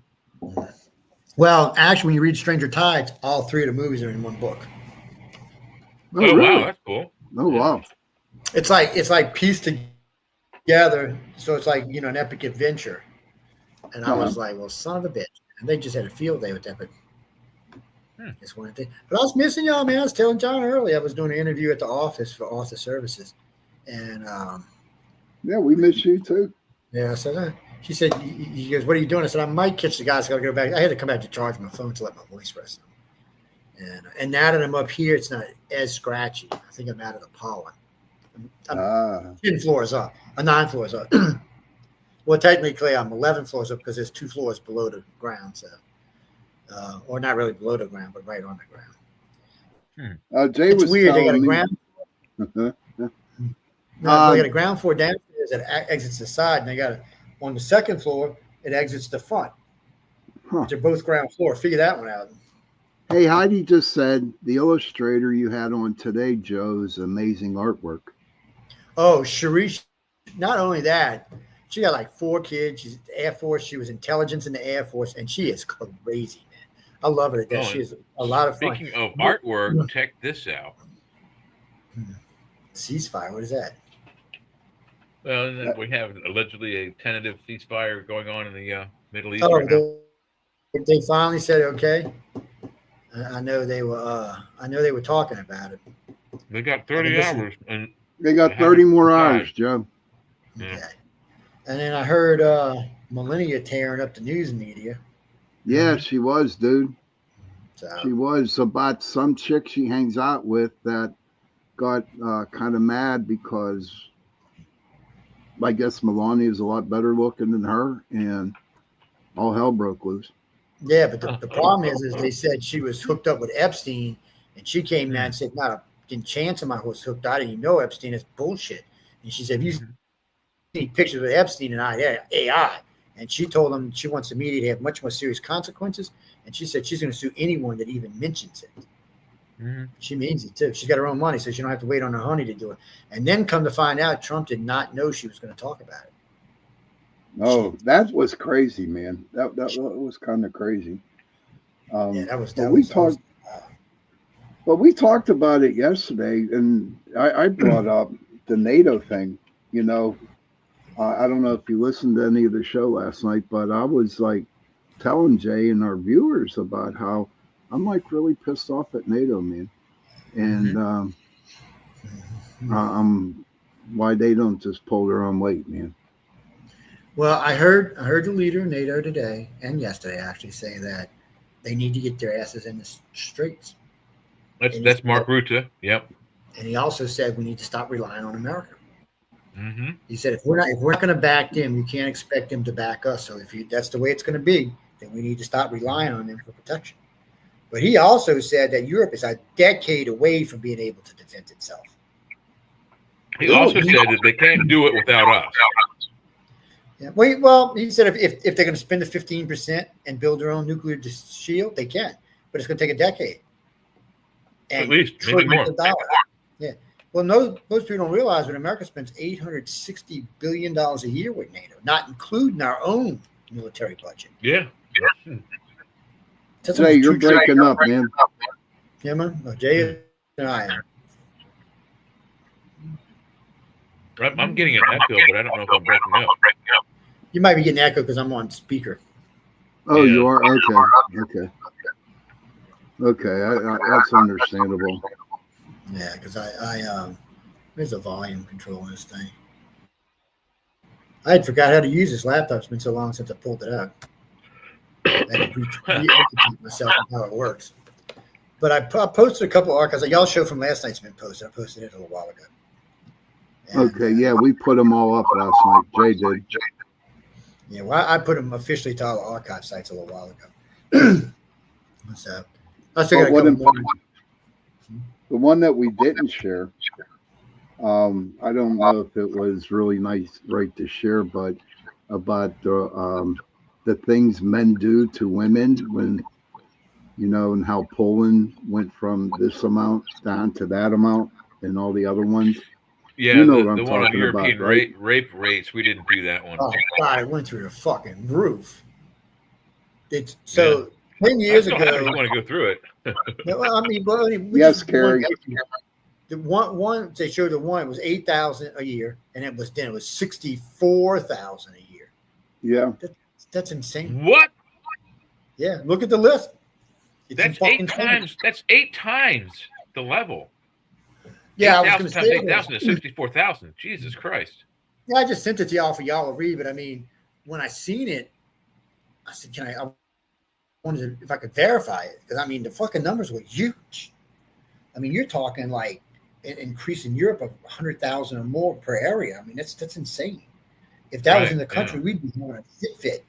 We'd coming unglued. We'd have, oh man, I was stunned. But they say it's because there's barely a hissy fit going over the few people that have been raped and killed by illegals here. Yeah, but rapes here in the United States are near that high. I mean, that's outrageous. Still, though, they're not being talked about. They're being brushed under the table. That's the problem. Carrie, I think she's on another one on another chat. Yeah. Hey, Heidi, what chat room are you in? Yeah. Or she's out on the porch with her. You're both in YouTube. You just may not be in the same YouTube station. That's the difference. Yeah, because I put up my YouTube too. Yeah, and there's two. We can see everybody from all of YouTubes in one, so it doesn't tell us which room they're from. Well, Heidi's on mine. Heidi's on mine. So we got one on Pittsburgh Paranormal and 2 on UFO Paranormal. See, when you put your little thing up there at the eye, it tells you what things are on. Yeah, you can see what platforms. For some reason, it doesn't show Rumble up there. But let me ask you this, brother. There it is. Were people in Los Angeles excited about the so-called fake moon landing or the fake splashdown? Anybody thinks it's fake. Nobody thinks. No one does. I do. So remember when the other Apollo missions came down and the boys were out in the ocean and they actually had cameras on them people? You know what I mean? Mm-hmm. And this time they didn't do it, and I don't understand why. Well, they didn't open a capsule.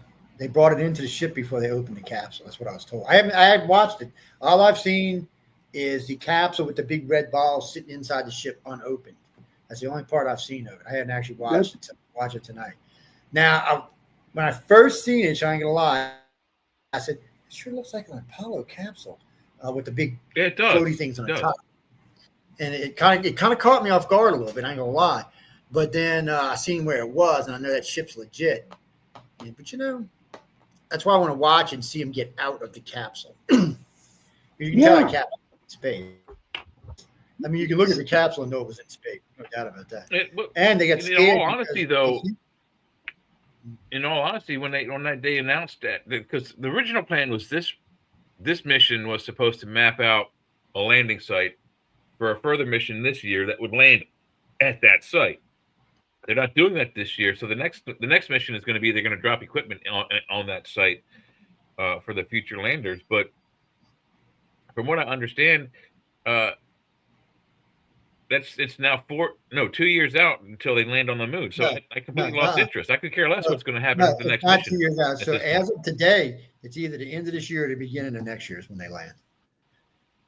Well, they said they're going to land on there in 28, but they did say that definitively on the news today that the next mission is going to be they're going to drop a drone rocket, an unmanned rocket that will land on or near the landing site where they're going to go with the manned mission, and that space capsule is going to be the basis of a space station.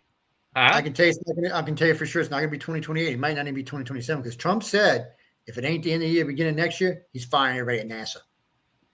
Yeah, remember they did say that. Yeah, we want to beat the Chinese. I know. So pushing it to 2028 is iffy skiffy. Well, they're planning to do it in 2030. So 2028 is still a 2-year buffer. Yeah, but you don't know that China could be lying. Just Or to what if they speed up? What if they speed up production? You know, who knows? Yeah, well, if they think we're going to push it to 2028, they can come down 2 years. They knew they couldn't beat us at 2026 or 2027, but 2028 might be a doable thing. So I don't know. If I was NASA, I'd be careful because I heard the president more than once say, we're going to beat China or everybody here's going to be fired. He didn't just say it like that. He said, none of you can be fired, but I'll make sure you get blackballed. You're fired. That's the same thing. That's the same thing almost. So getting fired means you can get a job somewhere else. Getting blackballed means you're not going back to work anywhere. Oh, At least okay. not on a government contract anyway. I don't know. Usually when you got a president hating on you, most companies aren't going to want to bother with you. Let's see. There's going to be a few though that will. Let's see. Wiki says we're going back to the end of this year. NASA says they're going to try to get back the end of this year, and that they are really not wanting to make a formal date. Well, why? Why? Because they don't know when they're going, and it's lying to us. I mean, and as a country, we don't like being lied to. One thing Americans don't like is being lied to. Yeah, They and I really told piss you. and I told Jay yesterday that I've seen a lot of stuff on TikTok and other things where these people out there take that video of them astronauts and they are finding every little thing that could possibly be that they're just sitting behind a green screen, dude. Oh yeah, they were nitpicking the shit out of They were those, nitpicking the videos. shit out of them, man. Of course they are, because they need something to try to prove, because they got debunked. That's what happened. So everybody said, oh, we didn't go to the moon, we didn't go to the moon, we didn't go to the moon. So Russia and China released photos of the landers on the moon, and then Europe did. So did you're Turkey. screwed after that. Yeah, and then America did. So you've got 6 countries now that have taken pictures of the landers, the footprints, because it's all still there. The tracks, there's no wind. So it looks, the day they left, it still looks exactly the same. Right, and they So weren't even unless there satisfied was with that. So somebody the next physically thing up they there, you said couldn't after that was, oh, well, what if they just landed and just dropped that stuff on there? We still didn't go to the moon. Like, why would somebody perpetrate such a hoax and just drop equipment on there that no man ever landed on the moon? It's so stupid. Well, and 2 of the photos, you can see the tracks from the rover itself, and footprints. I don't know what else they want. Right. Yeah. You can't ask for anything from that. I mean, yeah. It's like because if they took the picture from above at the orbit, they zoomed all in. Right. Yeah, it's just. It's like talking to flat earthers. They they don't get take stuck in facts this- for facts. I don't know how you think the planet's flat when you look outside. Oh, I don't I'm even looking want right to now. talk I about can see flat an arc earthers, of it. man. I don't. I'm looking. I'm on 9 stories up. I'm looking out across LA, and you can see it just. I mean, I understand. I can be pretty obstinate myself, but I'm not ignorant obstinate like some of these flat Earth people are. It's just go up in a building and look out. You'll see the planet physically curves. Well, I don't mind a legit argument. Like when we fight about the pyramids, that's a legit argument. This we flat brought Earth about thing, that up nothing's earlier. legit about it. Right. Oh, did y'all? Yeah, because I mean, you and I get into discussions. I mean, some things we agree on, a lot of things we don't when it comes to pyramids, but it doesn't matter because it's good discussions with lots of information, and you listeners can make up your own blanket minds. Absolutely. You know, you believe who The evidence is out there. The or you can evidence come up with your steers me own. one direction, steers you in another. That's the way. That's what scientific investigation is all about. And at some point, it's going to come to the end. We're going to figure out exactly what happened down there with the pyramids, or eventually we'll find an ancient book that hasn't been known for thousands of years. It has the answer and the stories in it. Denise, I've been knowing Jay for a decade. That's why we can argue without getting pissed off at each other. Oh, it's not that I can't aggravate, but still, it's Yeah, we can aggravate. if you I'll tell you this much. I don't know what Denise's question was, but I'll tell you this much, Denise. But between Joe and I, we could debunk just about everything that Dr. Zahi Hawass has ever said about anything that ever happened in Egypt, period, end of paragraph. The man is a fucking moron. Pardon my French. Not Joe. Zahi Hawass is the fucking moron. Joe and I are on the right side of science on this one. Jay, why did you say that about our boss? Why did you say that about our boss? It's no, I know what he means. It's just look, some Egyptologists are just idiots. They just don't I follow really think the facts and the evidence. I mean, the evidence on the Sphinx from every geologist that I know, including Robert Schoch. I've actually spoken to the man, not face to face, but on Facebook plenty of times. Almost every geologist I know, and I have taken college level geology courses, there's evidence of, constant water wear on the sides of the Sphinx over thousands of years, where you can see where the water level eventually, as it slowly depleted, it made more marks and more marks all the way down, except for where it's been repaired, all the way down the side of the Sphinx. Yeah. And the other thing is that they've done proportions on it. The legs and feet and tail are not of a lion; they are of a jackal. When you look at the paws, it looks like a dog's paw. When you look at it, it doesn't look like a lion's paw. It looks more like a dog's it's too long. It's a dog paw. Yeah, but it does line up. But it does line up at Leo at 12,500 years. It does do that as well. Yes, it does. So it's interesting. So the thing is that we call it Leo. What if they called it, the jackal? They might have. I mean, we're just assuming that. No, we don't know. It's when you get in long term stuff like that. So most people put the pyramid somewhere between 12 and 15,000 years old. I'm going with 15 because that's where a lot of other stuff winds up at. I believe when you hear me, so ladies and gentlemen, when you hear me say 12,500 years, that's starting 2,000 years ago back. It's actually really 15,000 years because there's 2,000 years after that in AD. So when you hear me say 12,500, I'm talking BC. Or BCE, and then when that's 14,000 years ago. Yeah, so 14,507. But regardless, that's what we're talking about. Remember, the planet was supposed to be covered with ice back then. Yeah. And here's the other thing. One of the things that people don't take into effect is that there are other ancient buildings equally as old that are destroyed. And let's not forget equally, and maybe not even equally, but perhaps even more technically advanced even than the pyramid itself. The pyramid is, without question, right now on this planet, number one, the most technically built building on Earth. There's no cement that we can find, and there's no way to put paper or even a human hair between the blocks of rock. Yeah, they were cut.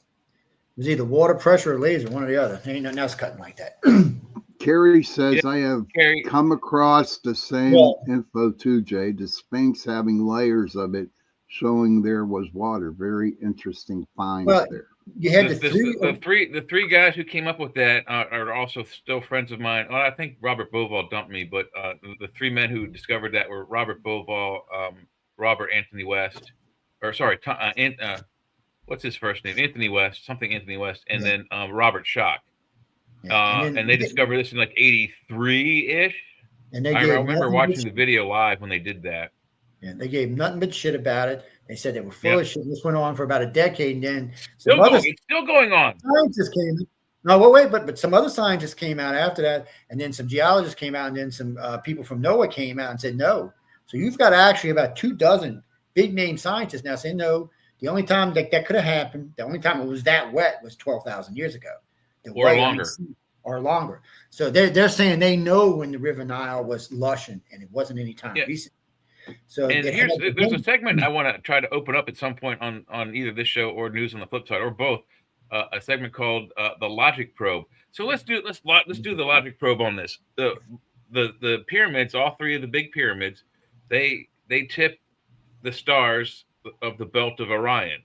Alnitak, Alnilam, and Mintaka, I think, are the name of those planets. Or those solar systems. Yeah. And that happens at somewhere in the summer of 10,500 BCE, give or take 50 years. Now, they say these buildings were built after that event. You don't build a building to line up with the stars in the sky after the event has already occurred. Yeah. You do it beforehand so you can go, hey, look, ding. They're actually right. Because there are 7 monuments on this planet that all line up at the same time, 12,500 BC. All of them do. Whether it's the ones that line up where you got the 7 sisters, Draco, you got Draco lines Ladies, up. So was it Chaco Canyon? So what happened is somebody built, because we know Angkor Wat is not that old, but it lines up with Draco perfectly at that time period. So somehow they knew. And just understanding precession is not that, for the average person, it's not that easy to understand. It's so complex mathematics. It is. But the Egyptians knew it pretty well. But I don't know about that, because the Egyptians' mathematics at the time that they claimed that the pyramids were actually built, which is 2400 BCE, their math was based on the number 25, not on zero. So they would definitely, if they were to do anything celestial like that, they would be off by millions of. But yet that map they got, they showed that map they got mapped the precession of the planet by 2 degrees. And that's a fact. So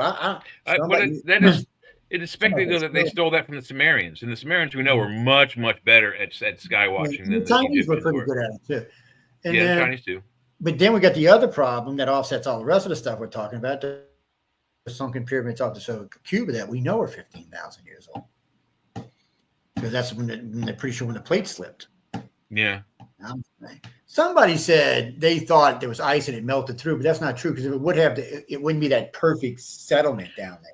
Yeah, and most of the planet demonstrates drag marks from where the I have to put my camera on, but it demonstrates drag marks from where the ice would, as it slowly melted, it dragged back. So it actually would pull loose alluvial soil with it, and it would pull a loose rock or boulder and leave drag marks. So that there's many boulders, I think up in Wisconsin or Minnesota, Michigan, somewhere in that area, that all these boulders had been dragged by the receding ice.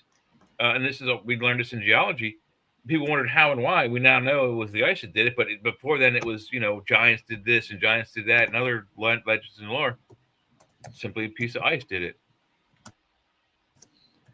Yeah, so when you look at it, only thing I can think that it was a gradual thing, because everything's intact. Yeah, I mean, it just doesn't make any sense.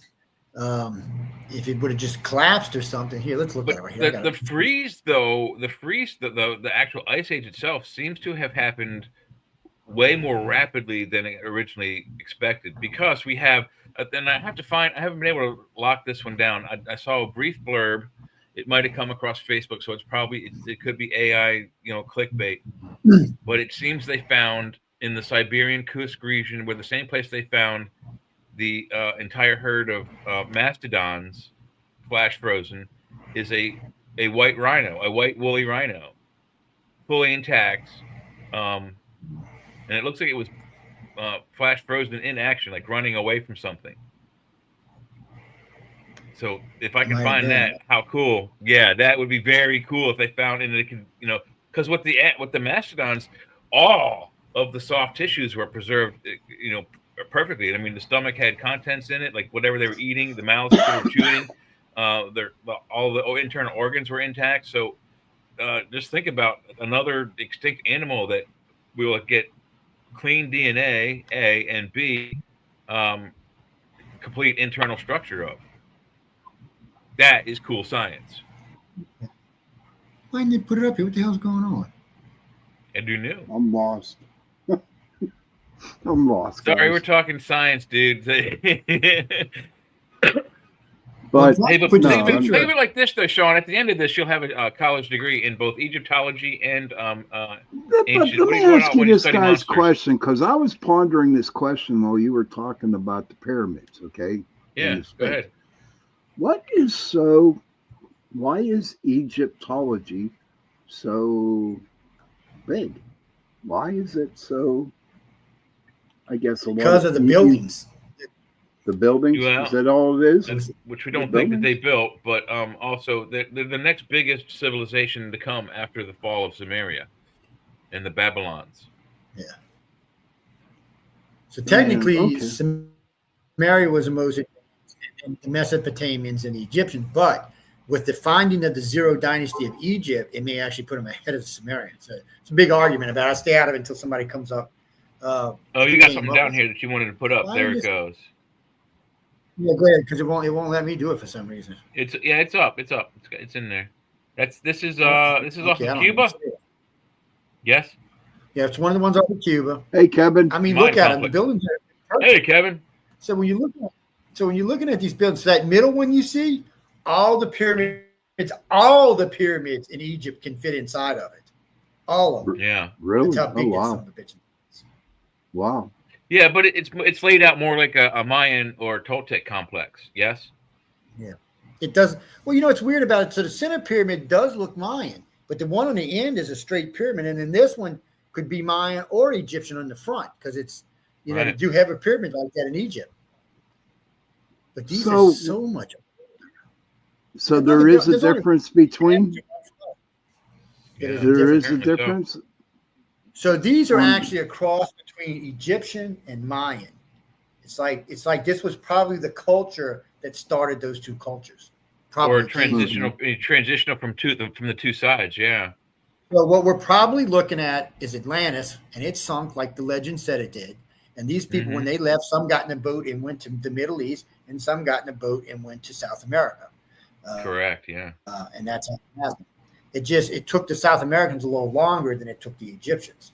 But even so, this thing was supposed to. Well, the one with the desert, Middle East was more of a desert region. The whatever parts of Mesopotamia that had forest was receding, and we know South America is a lush thunderstorm, rainforest.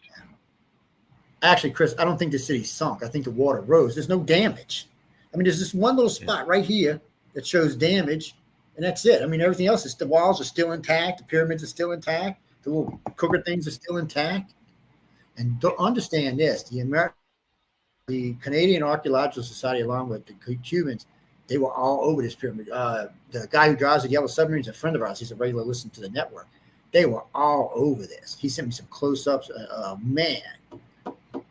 So all I can think is 15,000 years ago, there was no water here. The Gulf and all was much lower. Maybe even 16 or 20. Yeah. Yeah, and I guess at the end of the Ice Age, everything started melting, and boom. That's what makes me think it was an advanced civilization, but not a really technologically advanced, because they would have known the water was rising. They would have been okay. So yeah, I agree with you. It seems they would be as advanced, if maybe not a little bit more advanced than the Sumerians, because that's who comes from this. Yeah. This civilization, if you want to call it that, and then the Toltecs, Mayans, and Olmecs on the other side in South America, both developed completely different.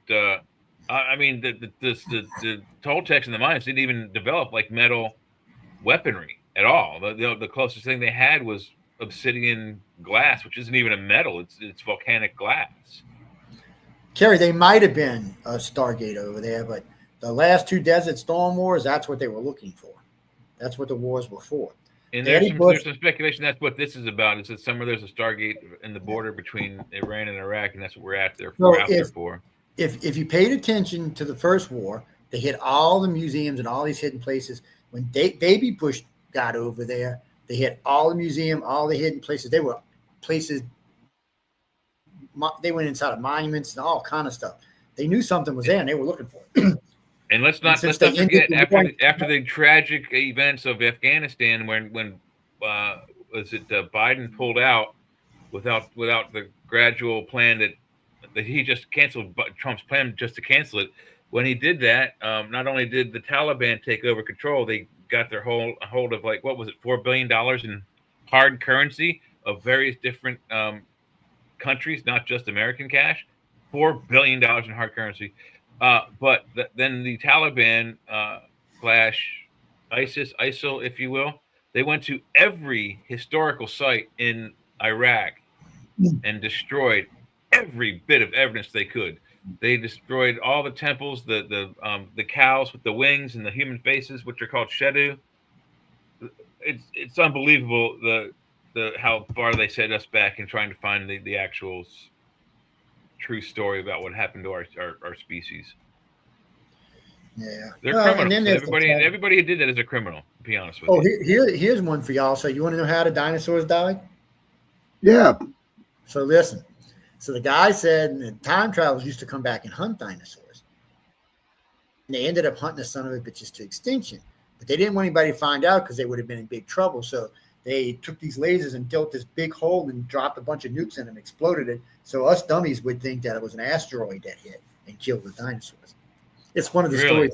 Yeah, it's one of the stories in this year's Arthur's Quill. I mean, in one. Oh, okay.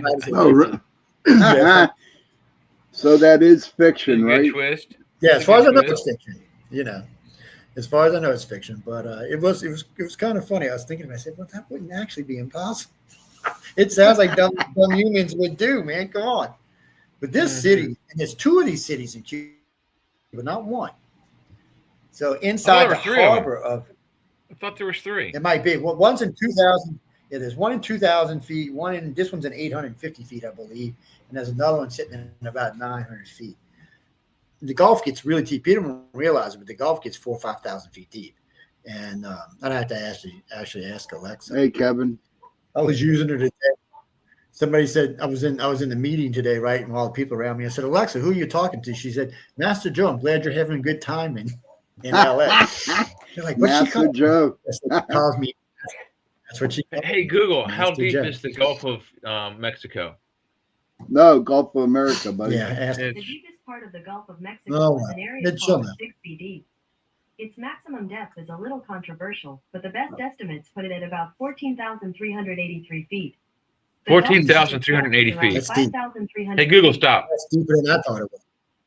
But it's I knew controversial, the she said, average around the whatever shore. that means. But I know the average where the oil rigs are 6,000 or 7,000 feet because I've been out there, and that's what the depth finders say. But I haven't been to where she's talking about. There's a section out there. The depth, you can't find the bottom; it's too deep. Yeah, it's a trench. Yeah, that makes it almost as deep as the Mariana. God only knows what kind of dinosaurs they have down there. You know? Oh hell yeah! Who knows? I'll tell you, think behind about it. under that. At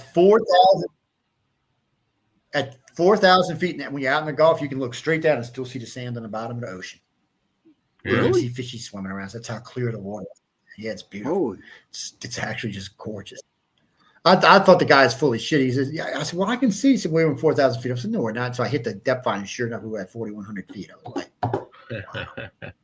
So what it is the water magnifies. So it compounds as it gets deeper, and it actually magnifies it. Oh, I see. Objects in mirror closer than they appear, huh? Pretty much about how it is. But you know, when you look, where am I at? So y'all can't see me move the mouse in there, can you? Hold on a second. Let me go where this picture is. Yeah. Where I got this? And there it is. So can you see my mouse now? You see it moving Yeah. It's very small, but yeah, we can see it.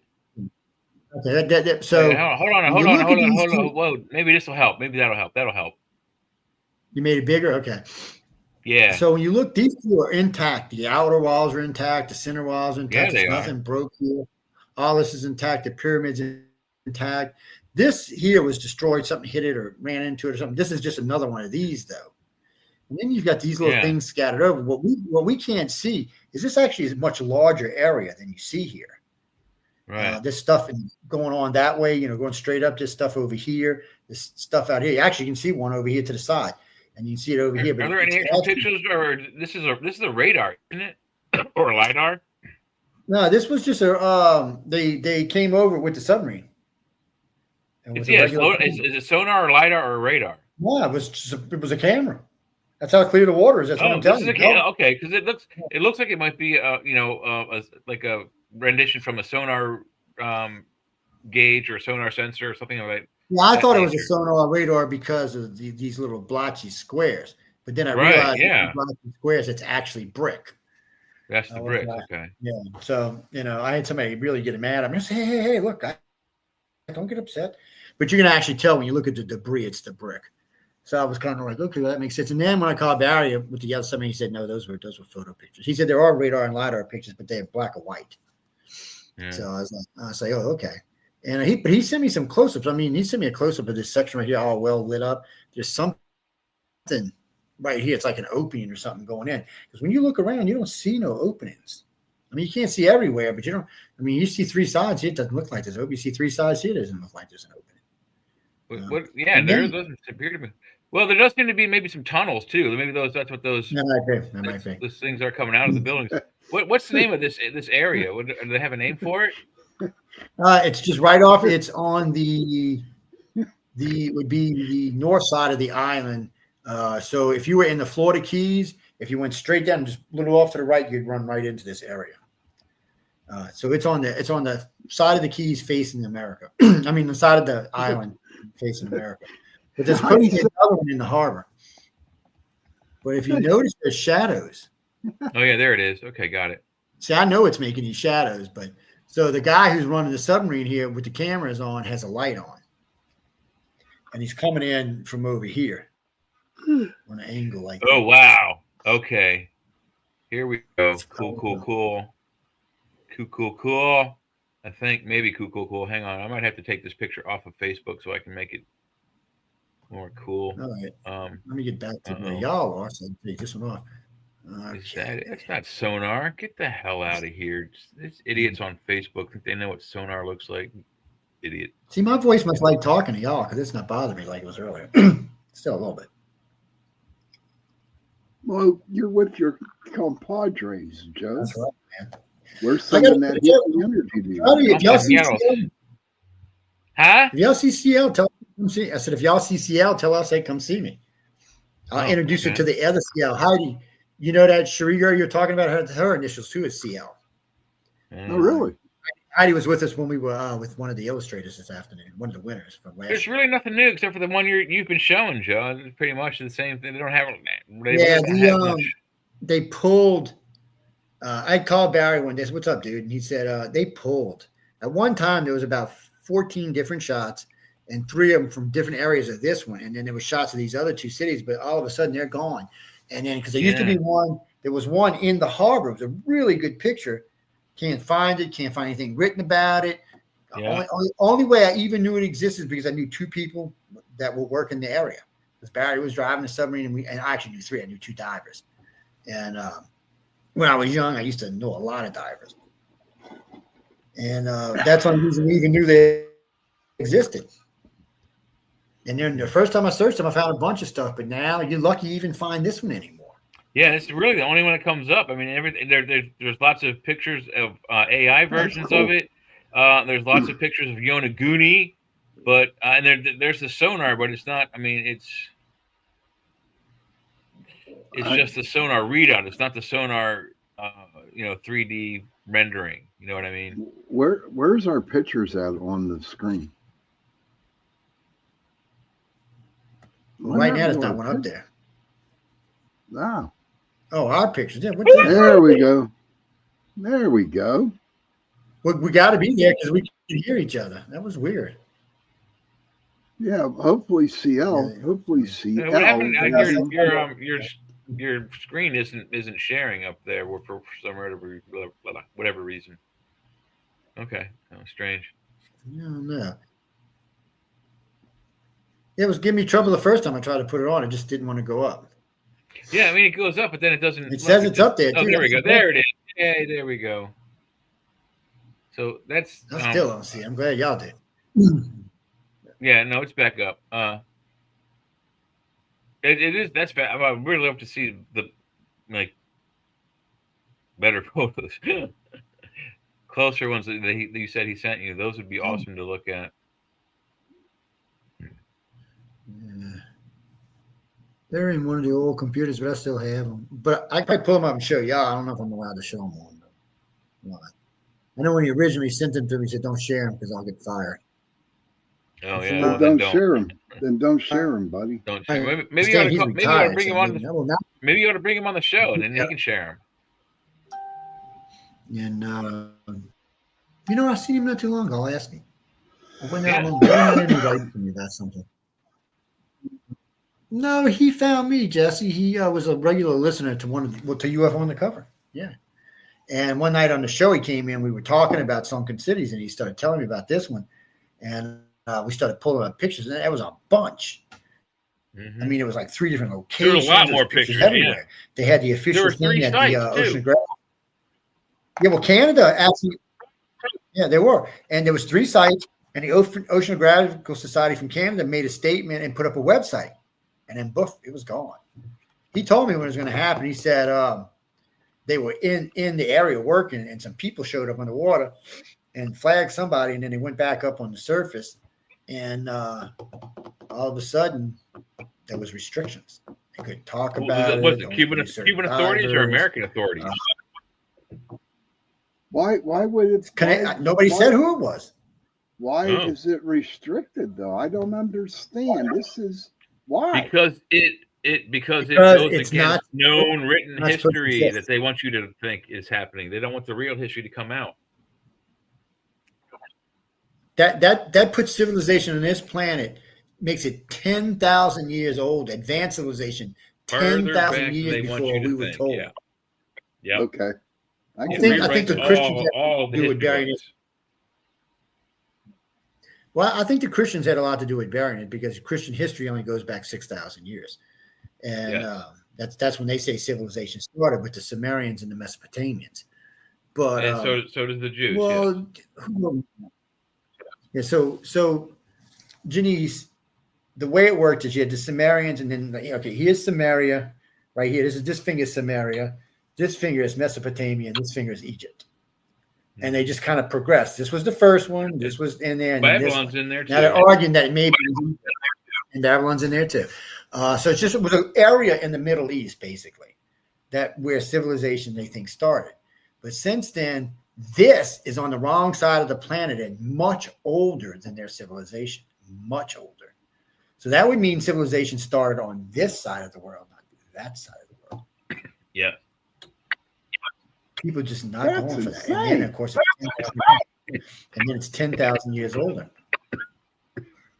I mean, eventually they'll get it out there, but until such a time that the planet's ready for it, it's not going to. And no one knows who shut this site down. It wasn't the Cubans and it wasn't the Canadians. Because America wouldn't get involved. That leaves the Americans or somebody else in Central America. Well, the Americans were funny because they were asked to be involved and they said no. And nobody could understand. I mean, nobody knows. The Americans just said no, we don't want to be involved. And more than likely it was the Americans because technically this is inside U.S. water. So if you're standing at the very bottom key and you're looking straight to where this is, that's about 65 miles from the bottom key. That means it's inside U.S. waters. Technically, part of Cuba is inside U.S. waters. They always say it's 95 miles away. You get in a boat and go, it's not 95 miles away. I've been down there twice, and it don't take that long to get there. You'd be surprised. And it's not near as far as you think it is because people jump in flat skiffs and stuff and come across there on their own and get across in like 2 days and stuff. So I don't know. I know when we went down and there was 66 miles from where we launched to where we hit land on Cuba. Wasn't far from here, but you couldn't see nothing. We went looking for this, but we didn't see anything. The water was too murky, wavy, like it was too much color in it. I guess. Let me ask you this question, Joe and Jay. Are there more of these out there in the oceans than we know of? Oh God, yeah. There's two more to go with this one. So 3 total around Cuba. Then there's Yonaguni, outside of Japan, and then I think there's another one nearby that, like further south from Yonaguni, another one near that. Then you have they got 3 pyramids with it. No, that's a different type of. Actually, to be honest with you, Sean, it looks like giants built it. So it's a mega structure, and when you look at the stairs, so there's a diver in one of the pictures, and he's swimming up next to the stair. He can't even reach the upper stair, not even with his hand. You'd have to be 25 feet tall to climb these stairs. Yeah, so whoever was walking around on this thing was not our size. Wow. So we're not sure what that was. If they were walking around it at all. Yeah. So we're making a lot of assumptions here. And then there's the 2 sunken cities off of Cuba. I mean, not Cuba, but off of India. We found by accident there was a big tsunami that came through. When the water pulled back, all of a sudden there was 2 cities with the size of about 250,000 each. Very advanced, had plumbing, had aquifers, 15,000 years old. Wow. Yep. And those are also at one point thought to be mythological cities that were, unreal, just, storybook cities. However, now they're like Troy. Troy was also once thought to be a storybook city, not a real place, until they were all 3 discovered by modern science. Where'd you go, Joe? Right here, I just had to get my phone, make sure nobody's looking for me. Oh, you in trouble? You playing hooky from the event? No, too they, much, no, huh? no, they know where I'm at. But as soon as I got ready to leave, what's her name grasped me. She's, where you going, Joe? I said, I'm going to my suite. Okay, I just want to know where you at in case somebody's looking for you. I said, they know how to find me. They know what room I'm in. Is this the same room you had last year, or a different one? Were you on? Were you on Church of Mavis last night? Yeah. Were you? Okay. Tell Jeffrey when you see him, he's in trouble for eating out of a bowl on the camera. Oh. I just got a text message. Tell him I said, really? Jeffrey, behave your ass. Yeah, you're not supposed to be eating on when people can see. You shouldn't be smoking in front of them, eating in front of them, spitting in front of them. Especially when we all have this, little button right here. We all got this little button here that turns your camera off. Yeah. I mean, showing like that. Frowns on us turning our cameras off too. So. Well, who's smoking? She always says. I do. But actually, she gets that from me because I used to always tell her in the old days, there's always a break if you need a smoke or a drink or crap. There's always a break. But what I started doing was when I used to smoke cigarettes, so I wouldn't get in trouble, I'd take 30-minute breaks, the top and the bottom break. So that way I wouldn't catch any shit. That's what I do now. And we have those. I do that. We just take a 30-minute break or a 5-minute song or something, and it keeps us out of trouble. And I understand. I mean, she's working hard to make us look very professional. We got a lot of new stuff coming up. I seen our new thing. It says thank you for all your hard work, NBC, and then it says one of the most professional podcast news networks I've seen, or NBC's had the pleasure of dealing with, something along those lines. So it's going to be up when I get home. It's getting posted. Awesome, it's getting posted to the website, and and then we've got honorable mentions and stuff. So we're making good progress. I understand, why and just be glad it wasn't Stephanie. She'd have flown out and kicked your ass. You two live in Pennsylvania. You should have just gotten a car and go over there and kicked your ass. Probably. That's my. I don't know, but I remember Stephanie. I think she and I were okay. She and Jeff didn't get along, but she and I got along just fine. Yeah. Actually, she was funny. She had the same problem. So y'all remember Jason Wilson? Rest in peace, Jason. Him and Jeffrey tried to kill each other one night.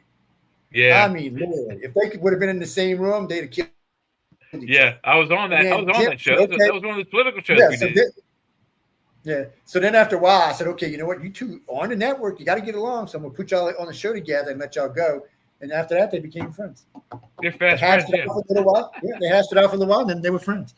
So I was like, okay. That's kind of how Jeff and I met, but we were on the other end. We were in, I don't remember what paranormal Facebook group we were in, and I don't remember what topic it was we started talking about, but we got into it with essentially the same kind of mentality of flat earthers. These people just started attacking me and Jeff because we said, what the actual, our actual research has shown in whatever the subject was. I can't remember once again. And they just started attacking Jeff. And I was like, hey, wait a minute. He's just saying the truth. And this is exactly what happened. And I would, because I just have the history of this phenomenon, the UFO phenomenon. And then they started coming after me. I'm like, this is facts, dude. You can look it up. Use Google. And they just, that made us, he and I, friends. And then he needed a co-host, and I got picked. So here we are. Yeah. I don't fight with nobody. We didn't either. We just were like, dude, this is and they just went off on us. Joe, we were like, your thing's off. Funny. Your mic. There you go. Still off. Still off. Still off. There it goes. I double tapped it. That's what I didn't want the audience hearing what I was telling them. It's oh yeah, bleep bleep bleep. This is an R-rated show, dude. I was using graphic language. Oh, it's an R-rated show. Yeah. Oh, really? Yeah. Oh. Well, no, I thought we were a lot.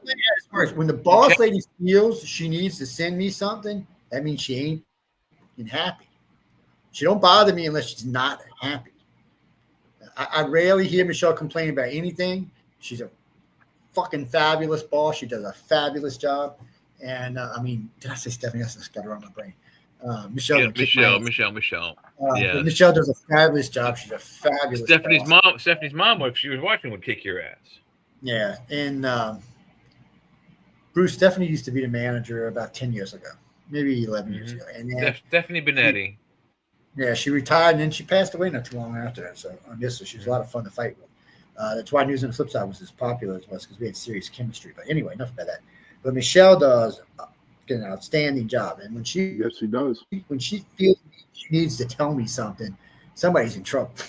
She rarely calls me to complain about anything. Yeah, you hear Usually when I that, from John? Michelle, Oh, Yeah, I hear so- it, but no, she. You know what? Let me be honest with you, Joe. She, if she's pissed at me, she'll tell me. She won't. Oh, I know she You will. know Don't what I worry. Tell Jeff, unless I get to him first. But it's some things, I tell hosts all the time. Sometimes you should think before you do something stupid. But then we do a lot of stuff on the network that we get away with that we don't get in trouble for. I mean, we say stuff we're crazy. I mean, think about it. This show and Friday night show, the only shows that even have cursing allowed on the damn show. It's all the rest of our hosts are very withdrawn and behaved, and Yeah, they I'm might on be both of the Kersey shows. Oh, I was going to tell you something, and this is funny because I work with a guy who watches my shows, and he came up to me. This is true. He came up to me. He said, "Who in the hell are you?" I said, "What are you talking about?" He said, "When you're on that show, you're a different person. But when we're in live or working together, you're an a-hole." Tell them, hey, don't make me be an a-hole and I won't be one. Anyway, let's see if we can get this to work. Alexa, where am I at? Master Joe, you're currently in Los Angeles, California. Master Joe. She knows who the boss is. How the hell did you get her to say master? I said either call me master or I'm throwing you to the bayou. Now she calls me master. Wow.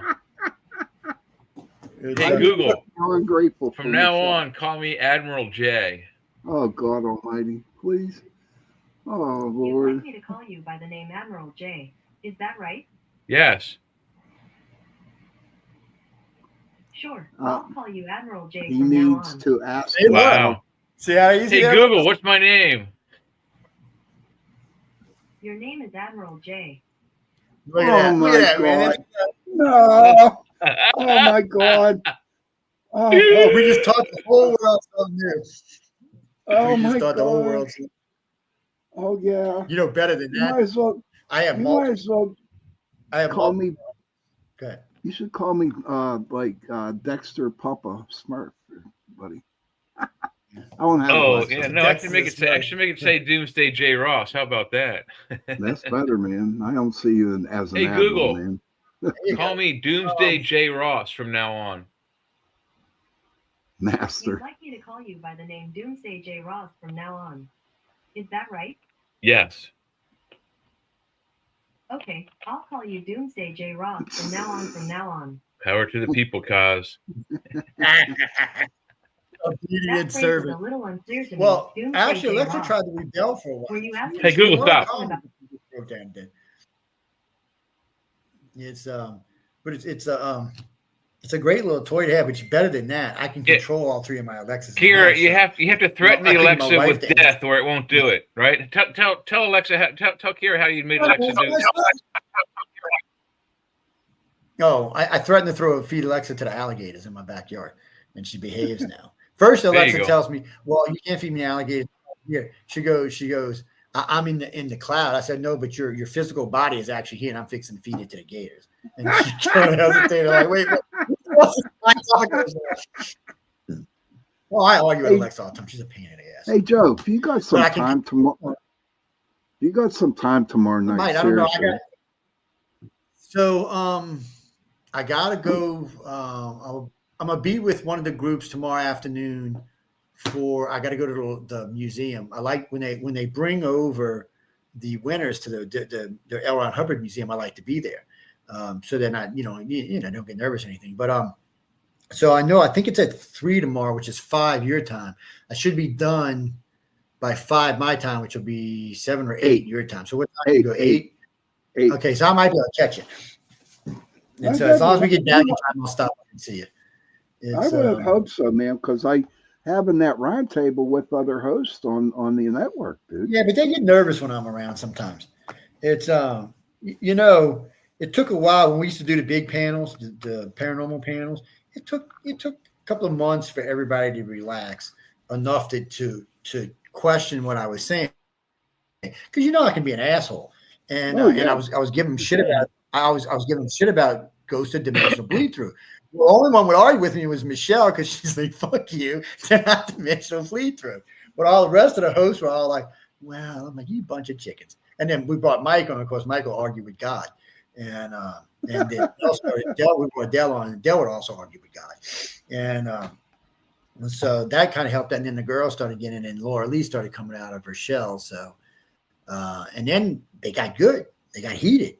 They were fun. They were crazy. There was a buttload of information that went through them. We got a different batch of hosts now. We really just need to get them all together, do a couple of panels, so we can see who they are. I mean, CL can be a little shy, but when you get her going, she's not. Once you get her talking, she's not. That's what he's doing. Mm-hmm. That's what he's doing tomorrow night. Yeah. Yeah, I'm getting them on. And ever since I went to that 2-hour show on Sunday, I mean, I have the opportunity to do this now. And it just. Plus, you got to steal a little bit of Whisper's audience. That never hurts. I know it increased your audience somewhat. I haven't seen the number. Well, I won't see the numbers this week. I won't see them until I get home now. And because if I might pull them. I'll see how it goes. The longer we go, the busier we get. See, yesterday was mostly the authors coming in. Today, the authors are in class where I was earlier, and the illustrators are doing their meet and greet and stuff. But after this day, everything gets intense. Really? Like what, buddy? Well, so first off, they start class at 8 in the morning and they go to about 6 in the afternoon. Now they take lunch break and all. And then after that, there's like Sunday is going to be the great reveal. That's when the illustrators go into this room with the artwork, and then the author comes in and finds a piece of artwork that goes to their book. Oh, wow. It's a lot of crying. It's a lot of crying and hugging. So far, though, they found them every year. It's been most interesting. And there's a lot of crying and hugging. There's also the 24-hour story. That's intense. They give them these things, tell them to go out and talk to people, and then they have 24 hours to write a story and turn it in, and then they go over it. And then, of course, there's stuff that evening. And then Wednesday evening's busy, and they got auditions and stuff. And then Thursday is the gala event. And then Friday is the last day for them, when we just go over media and stuff like that, which is also a busy day. Saturday is just mostly everybody getting on planes and getting ready to head home, because I'm leaving out here, I think 6 p.m. for Saturday. So it's like I said, it's an intense week. For the average person here, they're going to do 16, 18 hours easy. And then after everything's over, there's LobbyCon and BarCon, where everybody meets the judges for a cocktail or a snack. Oh, wow. And that usually goes on, midnight, 1 a.m. or something. So it's just intense. It really is. What was that? Quit that. Sorry, fat fingers. What happened? Oh, no, it's fat fingers. It's Tuesday again. I was trying to move something and got away. Excuse me. But I mean, you don't get much sleep here. There's a lot of talking going on. A lot of people to do. I got lots of interviews to do. I've already done 4 today, and I did 2 live, and then I did 2. I did 1 live and 3 pre-records, and I got a live later on. And wow. And then we'll go to the meet and greet later on tonight. Now the guys were over earlier today getting their tuxes fitted, so they're all getting their tux ready to go for the big event. Somebody says, "Well, you never go to the tux?" I said, "Because I own one." I said, "I also own a dress suit. And I usually bring my suit. I don't like the tux unless I have to wear it, and I'm not on the stage, so I don't have to wear a tux." I got a formal black suit, so I like to wear it. And I can cheat. Like last year, I had a cummerbelt and a ruffly shirt on underneath my suit. Oh, really? Yeah. But like a year before last, I was wearing a black suit with a black shirt and a black tie. It was I was looking like I remember that the one. mafia guy. I think that's the one I called Jen on not having a pocket watch. And so today we were talking. One of the first keynote speakers I got to meet was the general who was in charge of Space Command. He had just retired actually, he wasn't in charge of it. He's the one who developed it. And he was most interesting to talk to. It was funny. Is he John there, introduced us. now or no? We got to talk. I don't know if he's this year. I haven't asked. But we were talking about him earlier. John was telling somebody else about him. And I remember John introduced me to him and I talked to him. And John said, you know, he's in the Navy and blah, blah, blah. I said, oh, yeah. I said, I did a couple of things. I was SP, Special Forces. I said, Advanced Avionics, Electronics, a couple of other things. And he said, which is security clearance was. I said, Class 10. He just looked at me. And he had to go because he's getting ready to get up on stage and do his business. So I just figured, the man's busy. He don't know me from Bean. So later that evening, the gala's over. So after the gala, there's a big signing event in the hallways around the place. So what happens is for the gala, we show up at the Tagley Center, and early in the day, because there's a lot of press there, and all these people got to get their pictures taken, all decked out, and there's gonna be a 14-foot drag, and I got to get pictures and all kind of stuff. And so that all goes on as hors d'oeuvres being served, and then I think at 7 we go into the event, and it ends around 9:30. And after that, everybody goes out and has cocktails, and the winners are all inside with the books getting signed and selling books and getting them signed and autographed. And then the judges come around and want them to sign books for them. You never know who in this bunch is going to end up famous. So I get all my books, and then at the event, I get all the family to sign my books. So they're very unique. But so you get all of that. But anyway, while all that was going on, I was outside sitting in the garden, eating snacks and talking to someone. And your boy walks up and says, I want to talk to you. Do you mind? Can we go sit somewhere and talk? I said, sure. And we got to talking, and he was like, he said, who the hell are you? He said, that's an outrageous security clearance. Where did you get that from? I said, well, I was involved in a few things in the Navy that required. I said, I worked in the reactor room on the Nimitz. I said, I was in Bridge. I said, that gave me a pretty decent piece of data. It's not a Class 10 dojo. I said, I know. He said, so what were you actually? I said, well, what kind of special forces were you in? I said, well, I was in special forces. He said, oh, okay. He said, I understand. And because some things, even today, I'm not allowed to talk. There's things on the Nimitz, even on airplanes, way back 40-something years ago, that I still can't talk about today. Even though they decommissioned the Nimitz, you can't say nothing? They ain't been decommissioned The technology may still be, But no, I got in trouble for that 3 years ago. So 3 years ago, 4 years ago, they said they would decommission. It was on its way to be decommissioned. Right. And so I was on Stephen Bassett's show talking about its actual physical speed versus what it says it's 35 knots. It goes way faster than that. And I got sanctioned. I got a letter from the Fed. I said, no, I said I thought it was decommissioned. And then they sent me a letter because I talked about an event that had happened to extend my thing with them, like my security agreement, because it said if you don't, we're going to pull your clearance. I said, well, what certainly when you pull my clearance, it's not a big deal because what do I use it for? I mean, it's nice to brag about it, but it's not like I'm using it. But it does open doors for me, and it does allow me to talk to people like a friend of mine at Boeing, so we can have conversations about serious stuff and not get in trouble because of my clearance. As long as I don't go talk to somebody afterwards, nobody gets in trouble. Do you miss it, Joe? Do you miss it? Sometimes. But other things filled in its spot.